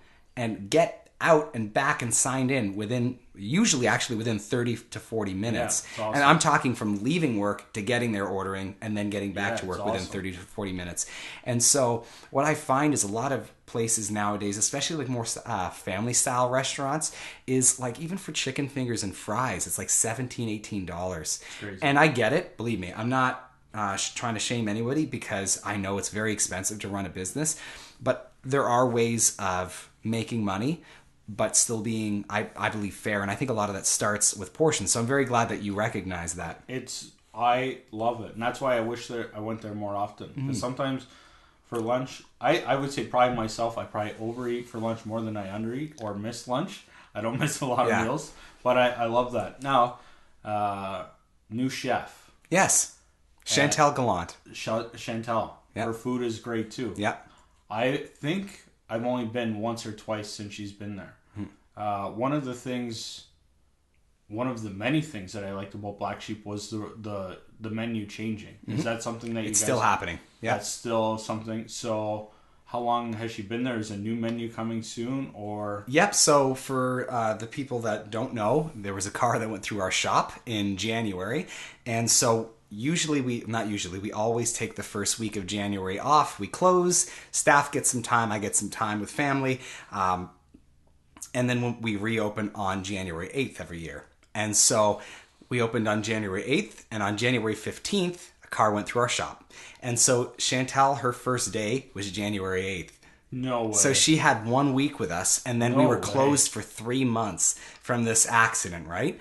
And so I didn't know that. Technically, she's been with us for 4 months, but she's only been working while we're open for about a month or so. But absolutely outstanding. Big shoes to fill because Jessie was absolutely amazing. Jessie's a good chef. A great person and an awesome chef. And Chantal's done an amazing job of keeping the momentum there. Yeah. She's very clean and organized. She's got a different style. Yeah, different style. Very fast. Yeah. But also, she's not from... she has a culinary background in the sense that she was a cook before, she was a chef before, but not in fine dining necessarily. She did 1 year at White Oaks, I know that, Right. Which was kind of the pinnacle of the fine dining part for her. Right. But she's more of a home style cook, and that's, I think, where we really were doing right with our menu. Is when we first started doing food, it was simple. It was kind of like stuff you're used to with a twist, right? Right. Lots of melts and interesting flatbreads and things like that were a little funky. It's not stuff you would do at home, but it's recognizable. Yeah. And so when she first started, because I wasn't sure, I wasn't sure what her capabilities were, I'm like, let's start here. Turns out she can cook amazing things, very creatively, but doing simple things with a twist, like adding a little more flair to it. Yeah. People love that. Yeah, they 100%. don't, if they can't pronounce it, they're not going to order it. You have to know your demographic, right? And in Welland, people want awesome everyday food. And so which you guys have. And that's I'm what we're trying to to hungry do. just thinking about it. Yeah. Well, hey, I didn't even mention this to you because obviously I'm sure everyone and their brother knows now that you're doing your burger reviews. Yeah. Looking for the gold medal burger. Love it. The quest to find the world's best burger. Thank you. Well, this menu, we don't have a burger. Right. But Wow. Is a burger coming? But we're doing a special in a couple weeks, Right. where it's going to be a burger. Right. And I specifically insisted that it's a gold medal burger. No way. So that we can have you in and we can awesome. claim the title. Wow, that's I know you're not biased because there's friends of yours that you've destroyed their lives. So That's awesome though. So no, I'm excited So what's to that see. mean? That it's going to be a special for a limited time, or Yeah, so we're going to do it I think for about a week or so. But I'll let you know when it's happening so you can make it on time, but it'll be good. Just so you know, nobody gets a heads up when I'm coming. I don't want to know when you're coming, but you'll know when the burger's on. That's amazing.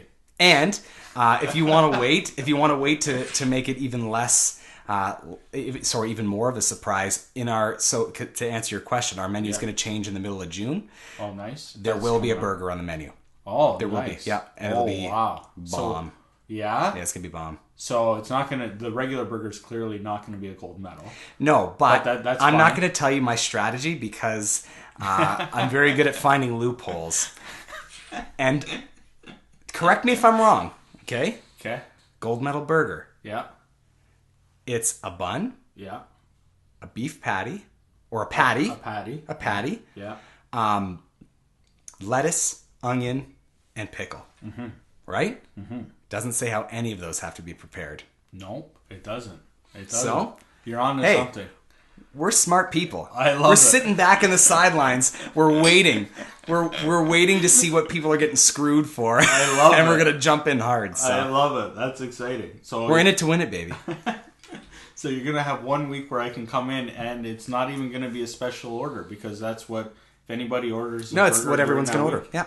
That's amazing. It's going to be really hard to beat Oddbird. They are absolutely... Have you been there? Oh, yeah. It's absolutely amazing. Scott and Justin, well...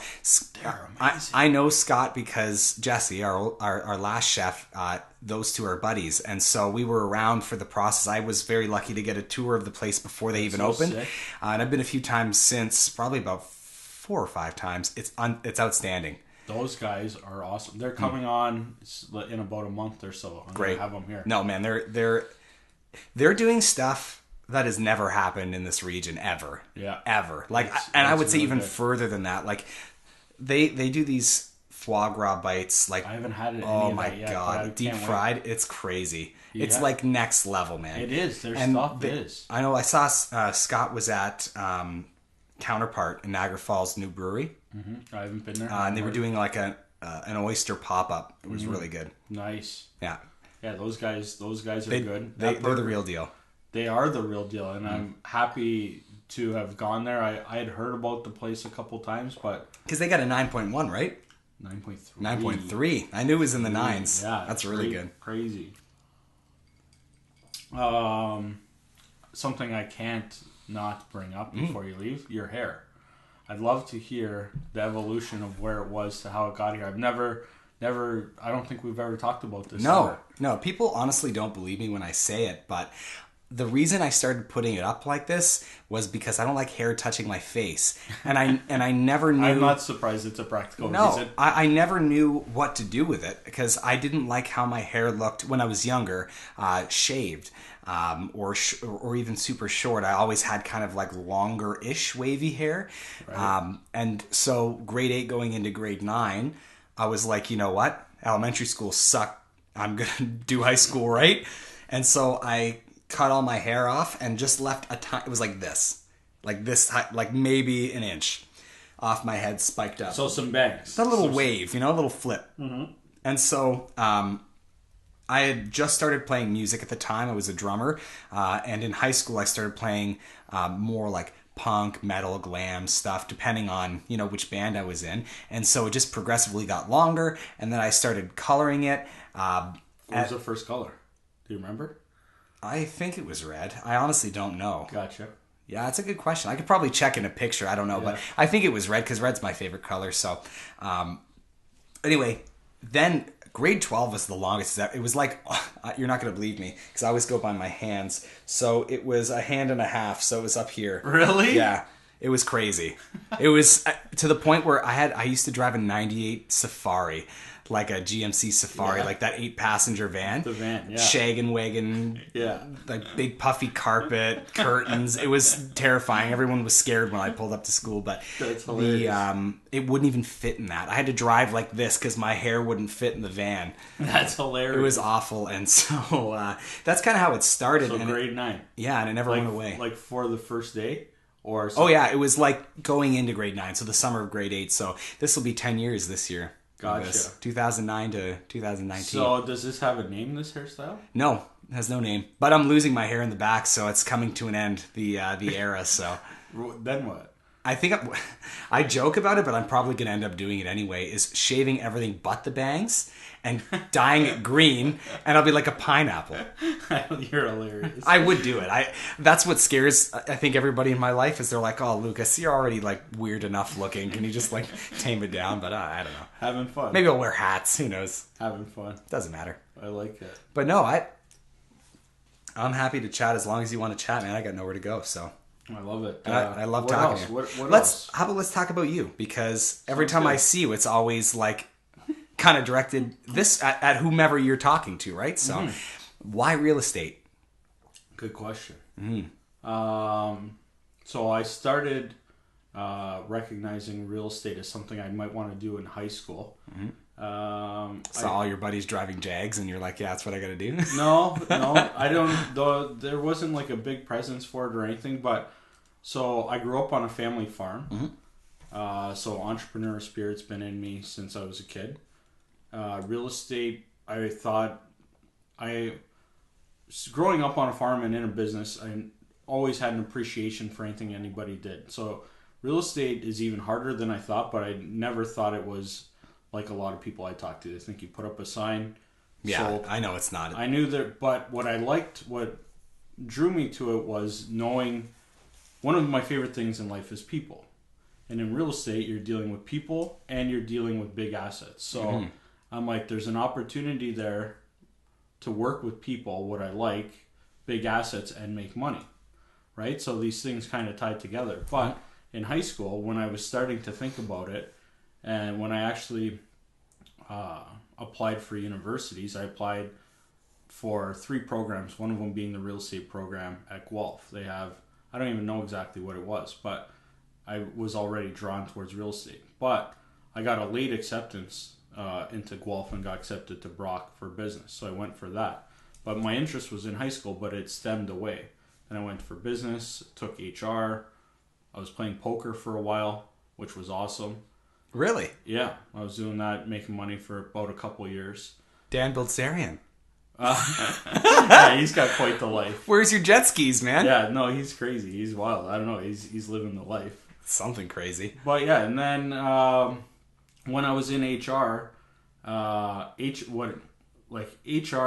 drew to me was, again, people. Yeah. Human resources. Yeah. And another thing that I liked about it was in business, while going through the education system, I was looking for opportunities, and a lot of people said if you get in HR, it's mostly women, which is fantastic for me to work with. I'm married now, but they also said that men tend to rise to the top of HR a lot easier. Now, I'm not trying to be sexist or anything, but this is teachers and everything. People in the industry said you'll have a great opportunity to be at the top of something like that. But when I got into it, I didn't love it because being HR, it's actually not really, for me, fun. Oh, it's hard. You're dealing with problems, right? Problems, people complaints. Harassments, firings. Yep. Legal stuff. Like, even though it's kind of theoretically interesting, the actual practical, I know it's all drippy, I got to figure out a different system. It's all good, man. Yeah. The day-to-day wasn't actually what I was enjoying. So then... Yeah, we're all good. I knocked your table. Yeah, it's all good. I fit it a few times. But then after that didn't work out, I'm like, what can I do? And I'm like, real estate. So gave it a go. And it is... So when did you start? August 22nd, 2013. So it's been almost 6 years now. Wow. So we started in August too. See? That's amazing. Love it. And what's crazy is 2013 is when we bought the building. That's amazing. Same start, man. Yeah, see, I like that. Yeah, that's awesome. Yeah, so, yeah, real estate, and yeah, it's a good thing. I know quite a few realtors now, and I find that especially... Realtors? Yeah, go ahead. Gialtors. No, I think the thing that people don't get it is exactly what you said. It's not as easy as throwing up a sign. I find some companies are just trying to recruit as many realtors as they can get. 100%. And that's not, it's success for the company, but that's not exactly successful for that individual realtor, right? No. And especially now that the market's so oversaturated, what I find impressive, the people that have become friends with, like yourself, that are in this business, you really find that in order to stand out, it's more than selling houses. It's building relationships with people, building trust, right? And making a name for yourself, right? Because I think you've done it in one of the most unique ways possible by... Thank you. And we've talked about this, is, how you do your brand, right? And it's not... it's hard to explain to people, but... Well, it's not about taking advantage, right? You're just saying, hey, here's what I do. I want to have fun in the process. 100%. I want you to have fun in the process, right? Yeah. And like, for instance, with your Must See Mondays, I've told you this in the past, what I find incredibly fun, interesting, and impressive about them is it helps 3 parties. It helps there's people that are watching that have no intention of buying a house, and it's really fun to watch. You get to see what's happening in the region. Where's a cool place to go you maybe never have heard about, and a really deep dive because you get to try 3 or 4 different things. Right. You get to see the inside of the place and the staff. That's something that people don't usually get that opportunity. So the consumer really loves that. The business owner and the staff of that business really benefit because now you're highlighting their individual business. Because that was a positive show, right? You're I'm not saying the burgers thing isn't, but that specifically you're building up businesses, right? Exactly.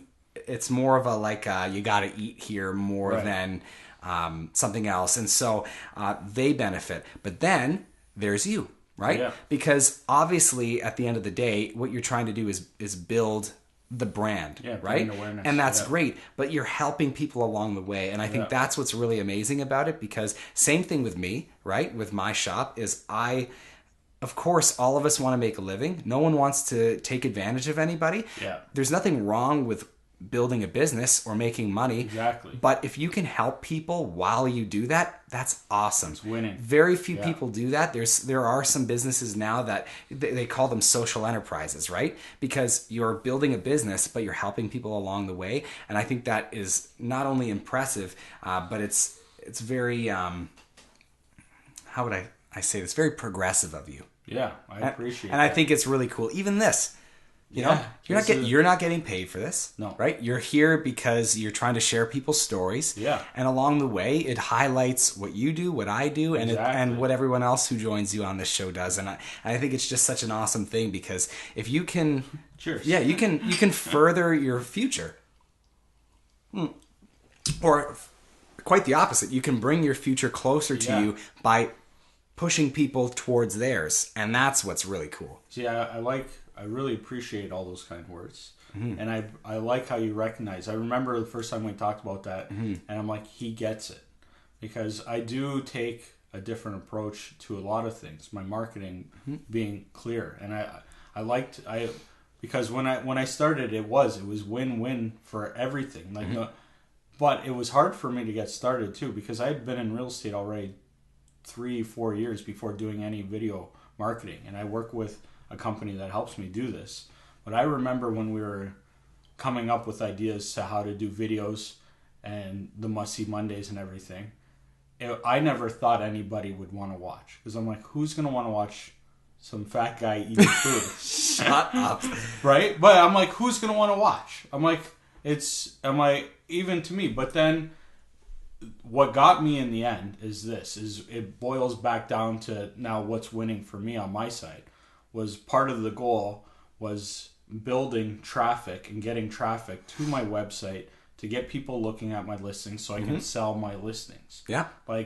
That's what was the final push for me, because I didn't want to, I didn't really desire to do it, but I knew I had to do more content, had to do more branding, had to drive traffic. And what got me there was knowing that this is helping my clients. And that's what's absolutely brilliant about the model. I find a lot of people who've been in business for a long time who do that. They make a living. I shouldn't say make a living, but they help people for a living, if that makes any sense. Yeah. And once you get to a certain size, you find people always saying, well, you're doing that because you're just trying to build up your business. And that I find really offensive to business owners and to entrepreneurs of all kinds, because the way I look at this is, even if that's true, even if the person is only helping people because it helps them, they're still helping people. Right. And I'm not that kind. I actually do enjoy helping people. But like I said, even if it's true, even if it's devious in the sense where you're going to only help people because it helps you, what is that person doing? I always say you have to lead by example. 100%. Right? Step up or step out. For sure. You want to criticize me? I'm open to. I'm a politician now. I'm okay. Okay, yeah. I can handle criticism. But then, what are you doing? You know what I'm saying? 100%. And you know what I find? People that do step up to the plate and help people are the last to criticize other people for what they're doing. Because they get it. It's the people that do nothing that love to criticize people. Like, why aren't you doing this? Or you're only doing this because of this. It's like, well, guys, listen. You know, like, what do you do? Yeah. And not even that. Like, who cares? Yeah. It doesn't really matter. Like, why waste if you put all that hate, all that energy you have towards hate, instead of doing that, putting it towards hope, the world's a better place, man. 100%. And it's funny. We touched on this a little bit last week with April. Something that I found interesting while paying a little more attention to the community is that the loudest voices complaining aren't always the majority. Mm-hmm. And I'm not saying to discredit them or not hear them or not listen, mm-hmm. but it's interesting that sometimes those people, it's just they're complainers. I don't know. My mentors, man, like some of the most inspiring people in this community, will never be in the limelight, ever. You know, people like Paul Turner. I don't know if you know Paul Turner. No. His daughter she passed away from brain cancer quite a number of years ago now. I think I was in grade 12 when it happened. And he was a teacher at Notre Dame forever, very well liked and respected. He started doing fundraisers. He's raised hundreds of thousands of dollars for charities. Wow. In his daughter's name, which is amazing, along with his family and his and friends in the community. Now he ran for the Catholic School Board trustee, and he won. And so now he's serving people on another capacity. Wow, and nice. so this is a guy who's dedicated his life to Paul helping Turner. people. Paul Turner. And there's so many out there, man, especially in this area. There's so many just amazing altruistic people that never want the limelight. For me, I wish more people that are like that would use it, because I don't think positivity gets enough of a spotlight. Right. You're doing a great job of it with everything. You have so many different outlets to pushing positivity, and I try, but it is hard to do when you've got so many people like on you about it, right? Yeah. But people like that need to be seen, and they need to share their stories, because I do what I do because of people before me, you know, Right. and the things that inspire me, and people that are, you know, they're just incredibly altruistic. I wish I could do things without being seen, and it's hard to do. Yeah. For me, I think the only way for me to be able to do good things is using my platform to help others, right? But you end up getting a little bit of flack sometimes, which I'm okay with. Yeah, it's going to happen. But I wish sometimes the quiet heroes would yell from the mountaintops, yeah, you know? Yeah, for sure. Is there others? Oh, there's so many, man. There's so many. Yeah. Maddie LeBlanc, so a young girl here in Welland. She has an organization called On Board. It's she uses stand-up paddleboarding to raise money for brain cancer. Oh, wow. Just unbelievable, man. There's like so many. I wish I had a list so I could just name them all off. Yeah, but there's tons. Mm-hmm. That's awesome. And you'll see I share not only on my personal stuff, but even on the Black Sheep page. If I'm posting about them, there's someone like Rob Repos. He's a musician, local guy. And he's always donating his services to help other people with fundraising and things like that. There's just so many great people. Yeah. Tons, yeah. I wish I had a list for them. So this is probably something I would have talked to you off the podcast, but I'm not too. It's not even too intense or anything. But about 2 months ago, I brought back to life Caravan. It's just what it is it's realtors from I want to call it South Niagara. We get together every Thursday morning. Yeah. And we go and we look at our new listings. It's another kind of like win-win situation where. It doesn't matter what brokerage we're from. Even though we compete, we work together. Very cool. Real estate's a really, I don't want to even say unique, but it's a different industry because the same people are trying to win over listings, but then we have to work together. So it's almost, I feel like politics kind of where, you know, you're maybe not working eye to eye on something, but then now you are on something absolutely. else. So anyway, we get together Thursday mornings. We go see our listings. We go look at between 5 to 10 or whatever houses, and we've gone out to eat after. And I've wanted to talk to you, and this is a perfect opportunity. Yes. is if I bring everybody there, I don't even know if there's something we can do where I don't know. I'm trying to think of some way that I don't just bring them, but I don't know if they get a cup of coffee or something. Or absolutely. I don't even know. We do that actually quite often with a number of different groups. We do it with church groups. Nice. We do it with youth organizations. We do it with non-for-profit groups. We do it with the library, for instance. That's probably the best example. Is they have their book club, Nice. and the library pays a flat rate, and that includes X amount of things. But then there's also perks and bonuses included in it. So if you guys are coming for lunch, I'd be more than happy to work something out that if you're coming so many times, we can have this set aside for you. This would be free and this would be paid, but it would be a flat rate. So Gotcha. So we'll work something out. Absolutely. Yeah. So I think, I don't know what our smallest group has been, but I feel like it's on average somewhere around 15 to 18 people. Yeah. As long as we know ahead of time, we can make it happen. Yeah. And the first time, so Debbie Pine's like a huge advocate of this caravan. Yeah, I know Debbie. Yeah, yeah, she's been in a few times for cappuccinos. Yeah, and she's got, I don't know what her hard roots are to Cece's, but we went to Cece's once after. Oh, they're from, well, Christina, one of the Dom and Frank are the owners, and so Dom's wife is Christina. Christina and Debbie are friends. Gotcha. You know what's up. Yeah, so I'm like, Italian, buddy. I know. I love it. I'm on the inside. You know what I say. I love it. So yeah, one of these times we'll come, because last week we went out for lunch kind of sporadically, but I want to try a little bit to at least move it around, spread the wealth. Yeah, spread it around, and because I send out, like, I've kind of brought this back, so I'm kind of running it ish. It's kind of a team, but I guess I'm leading. I'm leading it, but I want to try and include, because I send out emails to everybody. This is what's going on. That anybody that wants to join after will be going to Black Sheep, and I little incentivification doesn't hurt anybody. Of course, no, it's same for us, right? Like if we can get 18 realtors in that have never been to the shop, that's awesome. So, so I'd be happy to, give something forward to make sure that it retains it, right? So, but so we'll figure. Having said that, Cece's chicken parm is deadly. Yeah, I don't know if you've had I haven't had it. I homemade just tried gnocchi. Their gnocchi. Yeah, their gnocchi.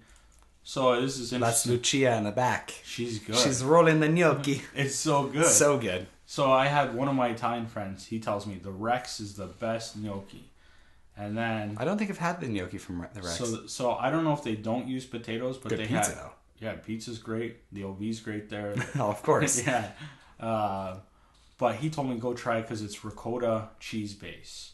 And I tried it, and it was really good. And I don't know if I don't even know if I've talked to him about it, but I think I like Cece's better. They're like little tiny pillows. Yeah, you have to try it. But I mean, the thing is, like, I think Lucia's been making gnocchi for 70 years. Really? Like a long She's time. got it down. Yeah, I think she's got enough practice for the rest of us. So yeah, it's good. Yeah, it's crazy, man. That's the beauty of. I don't want to say it's every community. I think that's one thing that's special about Welland is business owners really do work together in this community. I know, I like that. We have little pockets. We all try to support each other. I don't think business owners are out as often as they'd like to be at each other's shops, but they definitely spread the wealth. Like, especially for me being a part of the downtown, we're sending people to Talent 2 Design, making, specialty cakes.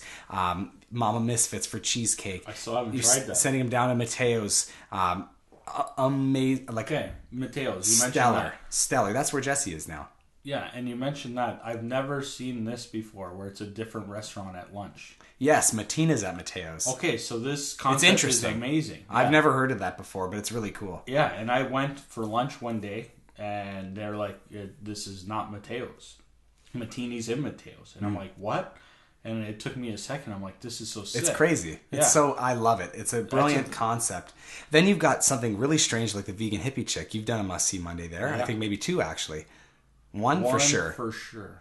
Amazing place. Like they do a cashew mac and cheese. Super sweet. I like that. And we spread it around. Terrace, of course. Because it's so close to me, I'm there pretty much every day. Evelyn's. Oh, Evelyn's is so a great good. spot. I get my hair cut at Elan Vital. It's right down the street, Dennistown and West Main. Oh, nice. There's like so many great businesses, and we all try to spread the wealth. Bogner's Photography. You've got the Salt Cave. You've got my dad's place, my brother's place. What's the Salt Cave? I see that, but I don't know what. So they do. So for me, I'm not someone who believes in all the I shouldn't say I don't believe in it, but I'm not someone who does holistic healing and that kind of thing. Gotcha. But just for the relaxation quality of it alone is So what is it? Amazing. Though? So they literally have a cave they've built out of salt. Okay. And you walk in this cave, it's precise humidity. It's humidity and temperature control. It's always the same. Right. You walk in with flip-flops. You sit down in a chair. Flip-flops? You do yoga, whatever you want. No, you can be clothed. You can, okay. How big is it? It's pretty freaking big, considering that it's a cave inside of a building. It's big. It's probably twice, maybe 3 times the size of this room. Okay. So good size. Yeah. They've got chairs. You can do yoga in the cave. They got an infrared dark sauna. Or light or... It's dark, but not like pitch dark. It's more like if you had a room full of candles, where it's a good amount of light, but it's not bright. Mm-hmm. Just an outstanding. There's so many amazing places, man. And that's what I love about Welland so much is like kind of the camaraderie between the business owners, because they've been through everything, right? They've had the success, they've felt the downturn, and then made it back up again. And there's so many little places like Dietrich's is a tailor, and he makes custom suits for people and things like that people may not know about, but just been around for a long time and does some really amazing things. It's not necessarily in the downtown, but I love it to death as well in Cafe. Really great breakfast. Yeah. Really great. And the reason that's a good spot. It's one of my favorite breakfast dishes because you can get a burger and eggs. Really? So think of your traditional breakfast. You get home fries, right? Toast, eggs, but they serve a burger patty.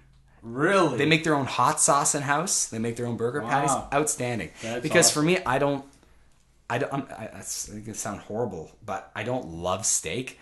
I don't hate it. Whatever. But especially breakfast steak. For some reason, I don't like it. But I love meat. So I was like, how do I get around that? And freaking burger and eggs. It's so good. I like that. That reminds me of Artemis in Fort Erie, Creek Place. Might be my favorite breakfast, and I haven't had it in years now because I don't go, but is chicken souvlaki and eggs. And that's cool. Yeah, so good. That's really cool. Now, you've just... I haven't... Looking at this sheet, I didn't really look at it. I think we've covered everything on there. Not that we have to stop, but something you sparked me here talking about Welland businesses is there seems to be a few spots in Welland that really struggle with business. The first couple that come to mind is where now Faux Daddy Faux is over on Niagara. Mm-hmm. And then the other one, I don't even know if it's Sushi right now or not, where Sushi 8 was. Or J Sushi. Yeah. So, do you think it's bad luck? No, because people would say that about my spot. My spot is technically cursed, right? Is it? Everyone in Welland said it was cursed and that we weren't going to make it. And here we are, almost 4 years later, and getting bigger every year. Yeah, I love it. Right? So I don't believe that at all. I think it's just... some of the businesses, and it's not true of all of them, and I'm not even speaking about the spots, but what I find as a trend for failing businesses are that they don't go in with any thought of the demographic. They just have, maybe they got a loan or something, and they just do it.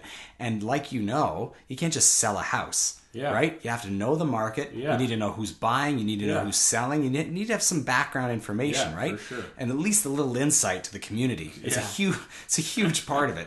Especially in a small city like Welland, you need to know what people are buying and what they're selling.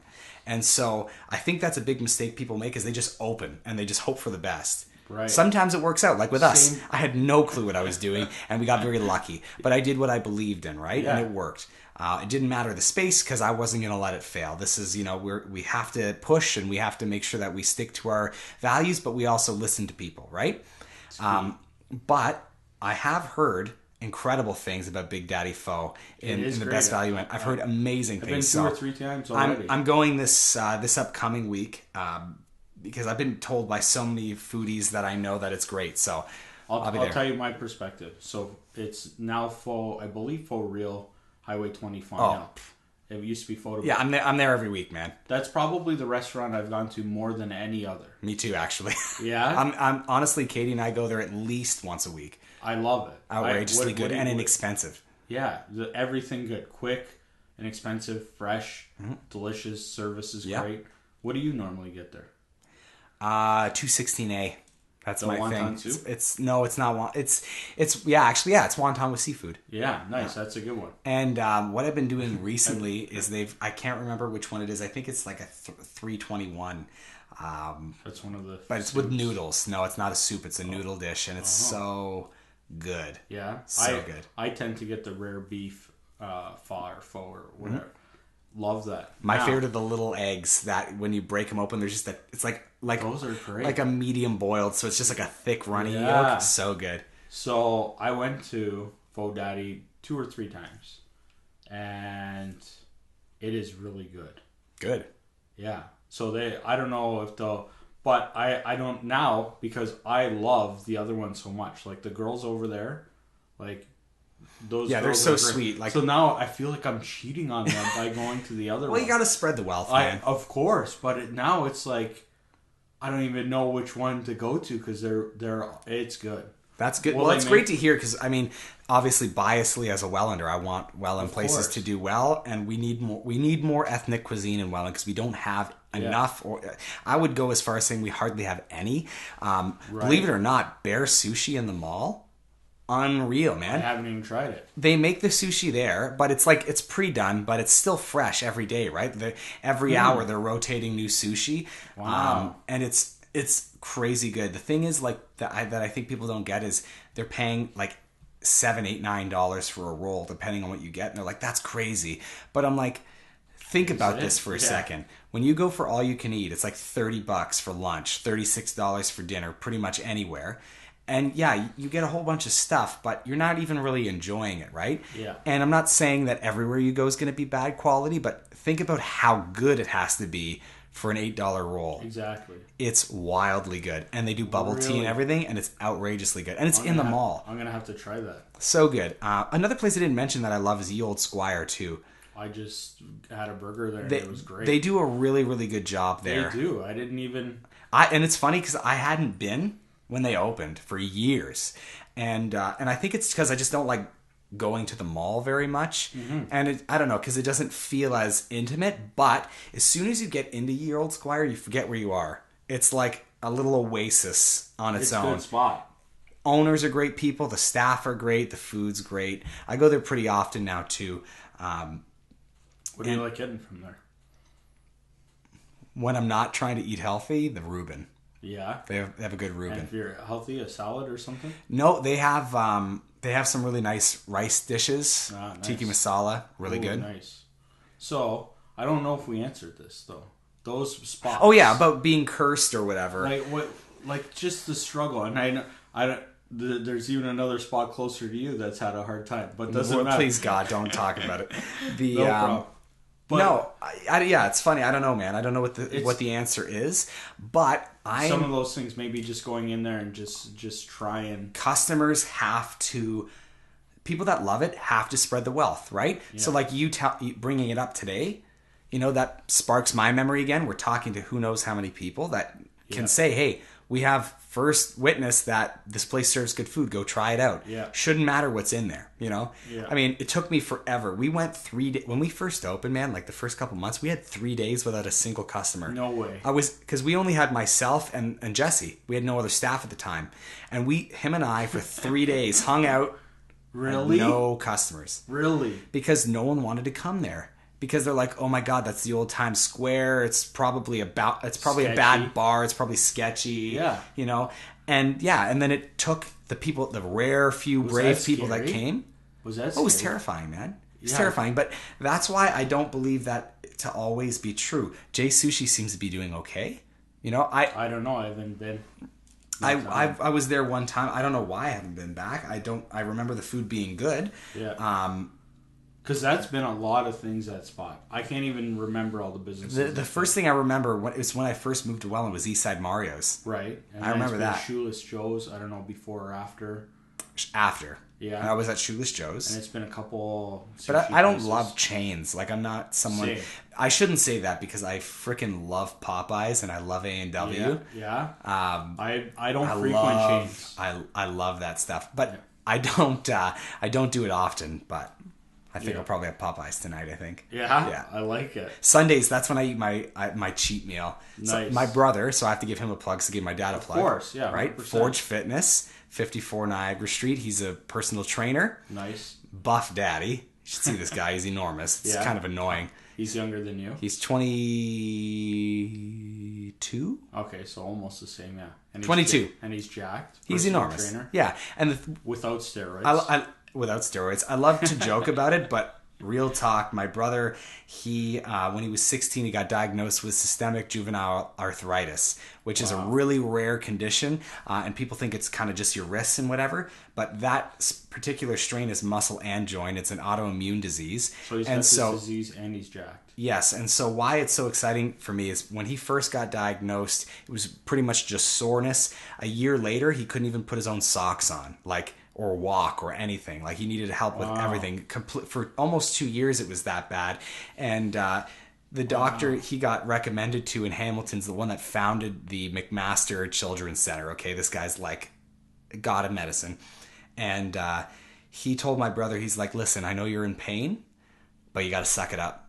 Because he's like, we're going to do two things. Both of them are going to suck for you. He's like, there's a combination of this medication, but the most important thing is fitness. He's like, you need to start working through the pain. He's like, because what's happening is all of your muscles and joints are seizing. You need to flex them, get them moving, right? Get the blood flowing. And obviously a lot more eloquently than that in medical terms. But that was the gist of it. And sure enough, my brother fell in love with fitness. And with a combination of these infusions that he gets, he's been weaning himself off. He's now, I think, once every other month. It used to be once every other week. Wow. So he's almost completely off the medication. But he's working out literally 4 hours every day. He's a trooper. But not including... Yeah, so that was the thing where I was going to get with all this, is I'm not doing it to get jacked by any means. I'm just to be healthy, because I wasn't feeling good about myself, and I eat a lot of bad food. So he's got me finally on the point where I only eat bad stuff on Sundays. That's amazing. So that's my cheat day. So the gym is right next to you there. Yes, and it's one-on-one, so it's not like you get a membership and just pop in. It's you're paying for an hour of his time every however many days you want to do. So how often do you go? I go 3 days a week. Nice. And I pay, but I'm never on time. He'll attest to that. So I do pay, but I'm never on time. But the beauty of it is he sets you up so that it's a 3-month program. Well, after the 3 months, you can continue if you're able to afford it, or whatever the means may be. And he'll keep pushing you and get you to whatever state of physicality you want to be in. But after the 3 months, he's given you the tools so that you can go and get your $8 a month gym membership and do it on your own. Because the hardest part is getting started. And also the problem is people don't know how to work out. Right? Everyone assumes that, hey, here's a machine, I'm just going to keep pulling this down or keep curling. That's almost always wrong. Like, yes, it's better to do something than nothing, but there's more effective and efficient ways to get your body healthy and in shape without hurting yourself. Because before he opened his place, my dad had a home gym. And so I would go there and I would go for like 30 minutes doing nothing. I thought I was working out because I was sweating, but I ended up hurting my back a couple times, pulling muscles. And I did this weird thing to my chest where, like, every time I brought my shoulders in, it would pinch. I was like, what's going... So he shows you the proper movements are important. He's like, you can have heavier weight and get less muscle than with less weight because of where you're doing your movements and how you're moving. So anyway, the whole reason I bring that up is just because that's how I got to the cheat days thing. But does he help with people's food too? So he will help you with that. He's not a nutritionist, but he does understand nutrition. What I would say that's really another thing that's amazing is he helps people with all sorts of disabilities and abilities, because again, he's someone with an autoimmune disease. He has a couple clients with intellectual disabilities, with physical disabilities, and so most personal trainers at like a World Gym or something like that, they don't know how to deal with people with chronic back illness or with autism or something like that. And my brother has worked in this field enough now and works with people and is able and educated to do that kind of training, which is really exciting, especially in Welland. I love it. That's awesome. I didn't know what kind of setup he had there. I seen you mention it before, but that's awesome. And as of today, I checked 17 pounds down. You? Yeah, 17 pounds since Christmas. So that's awesome. You can lose weight faster. He's all about making it last. Yeah. Right? So he said that, well, I'm not going to quote him, but long story short, you can lose weight faster, but you won't keep it off. Yeah. Because it's going to come back fast. You need to do things, small changes over time. I might have to go see him. Man, I'm telling you. What's his name again? Zach. Zach and Spinosa. It's Nice. Forge Fitness. Forge Fitness. That sounds good. I like it. And it's the best is his phone number is 933 pump. That's hilarious. I love it. That's awesome. So it's easy to remember.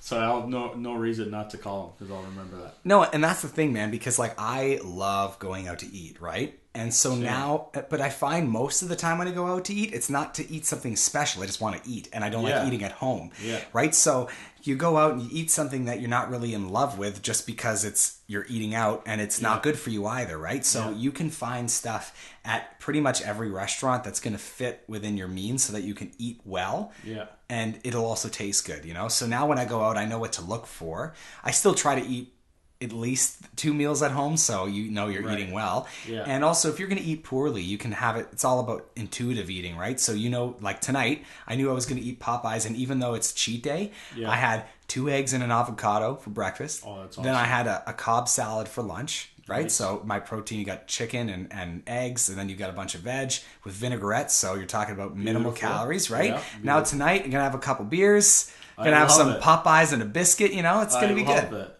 So when you go to restaurants, you try and make healthy decisions. You mentioned a rice dish. Mm-hmm. Do you sway from or pick salads? It depends. Like For Caesar sure. salads are not healthy, right? So it really depends on what your options are. I'm not the expert in this field, so I can't tell you. But I'll tell you, when I eat, I try to, if I have to eat out, I will eat healthy. If I'm completely forced, I'm stuck, then the following day I'll make sure that I make changes. So maybe I'll reduce the portion size a little bit, or That's good. Or eat even better. You know, so I like it. I got to include a little more of that too myself. honestly, in the beginning, it always sucks. But now I'm like 6 months in of doing it pretty hard. Yeah. Like it was always casually, and now I'm like trying a lot harder. For sure. And it feels really good, right? You wake up, you got energy. For sure. I literally could be out all day and do things and be fine, awesome. right? And you just feel good. I don't know. Before real estate, I was actually a health nut. Mine was the opposite. Before the Really? cafe, I was like enormous. So Yeah. See, before real estate, I would go to the gym 3 to 5 to 7 times a week. I ran almost every day about 5K. Jeez. And almost everything I ate was what I made, or I would bring food. Now, real estate's tough. Time, it's not an excuse. No, but you're right. It's the same thing with me in council, man. Like, you'll be there for 7 hours at City Hall, and the only thing in the back room for you to eat is Oreo cookies. Right. So, you know, Yeah. it's hard. Tough, yeah. I don't want to make an excuse, but definitely I've recognized it, especially since eating food is literally almost part of my life now, not just for survival, but... You're going to have to start doing cauliflower reviews. I know, right? Who's got the best cauliflower in the Niagara region? We're looking for the gold medal cauliflower. That's hilarious.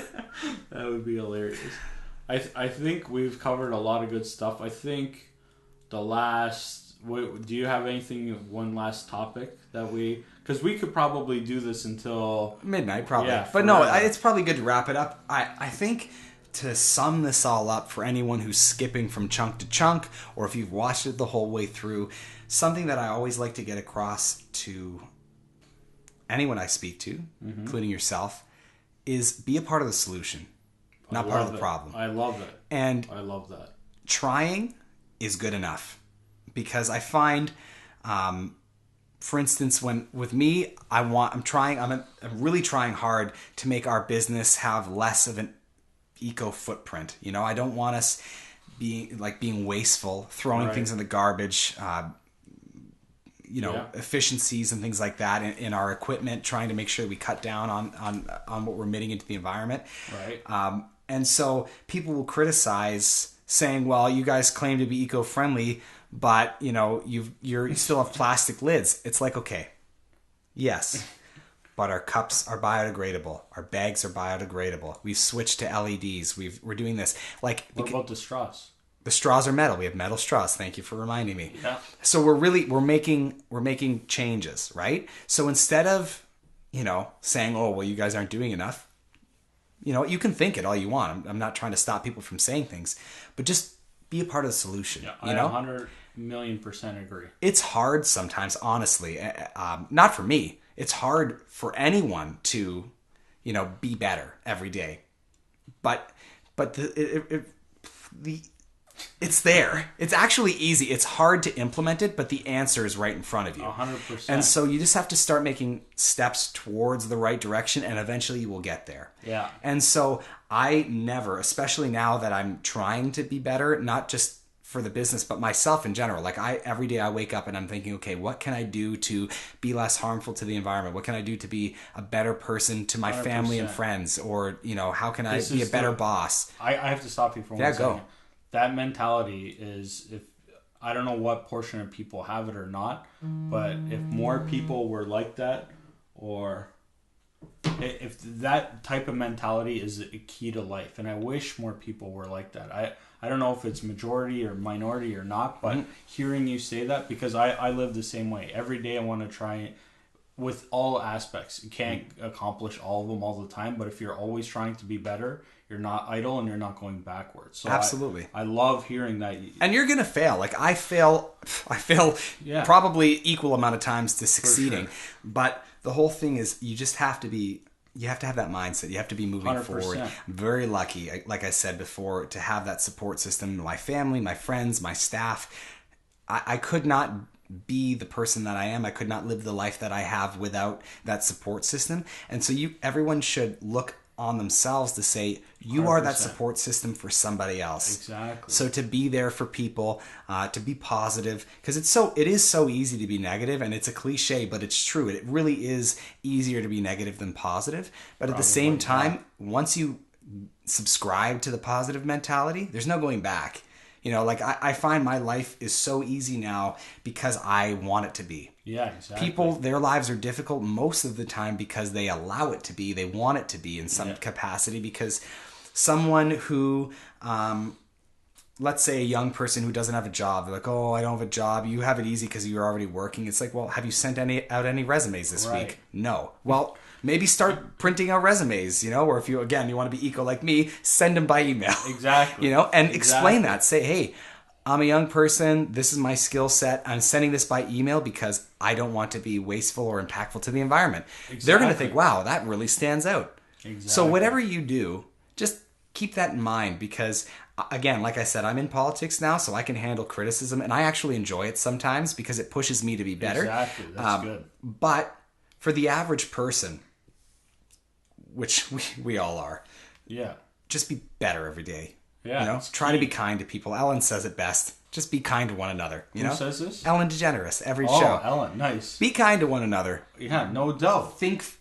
forward. Don't think backwards, because you can't fix the past. You can't even fix the present, because it's already happened. Right. You can only think forward. Exactly. It's the only thing you can do. And I love surrounding myself with people who want to make others better, because in turn it makes you better, and then you can help make others better, and then they make you even better because you've made them better. It's an endless circle. It's amazing. Yeah. I love it. I don't know how we could end any better than that. Hey, let's make a world a better place. Love it. Good stuff. Thanks for having me, buddy. Of course. Thanks for coming out. I think that's perfect.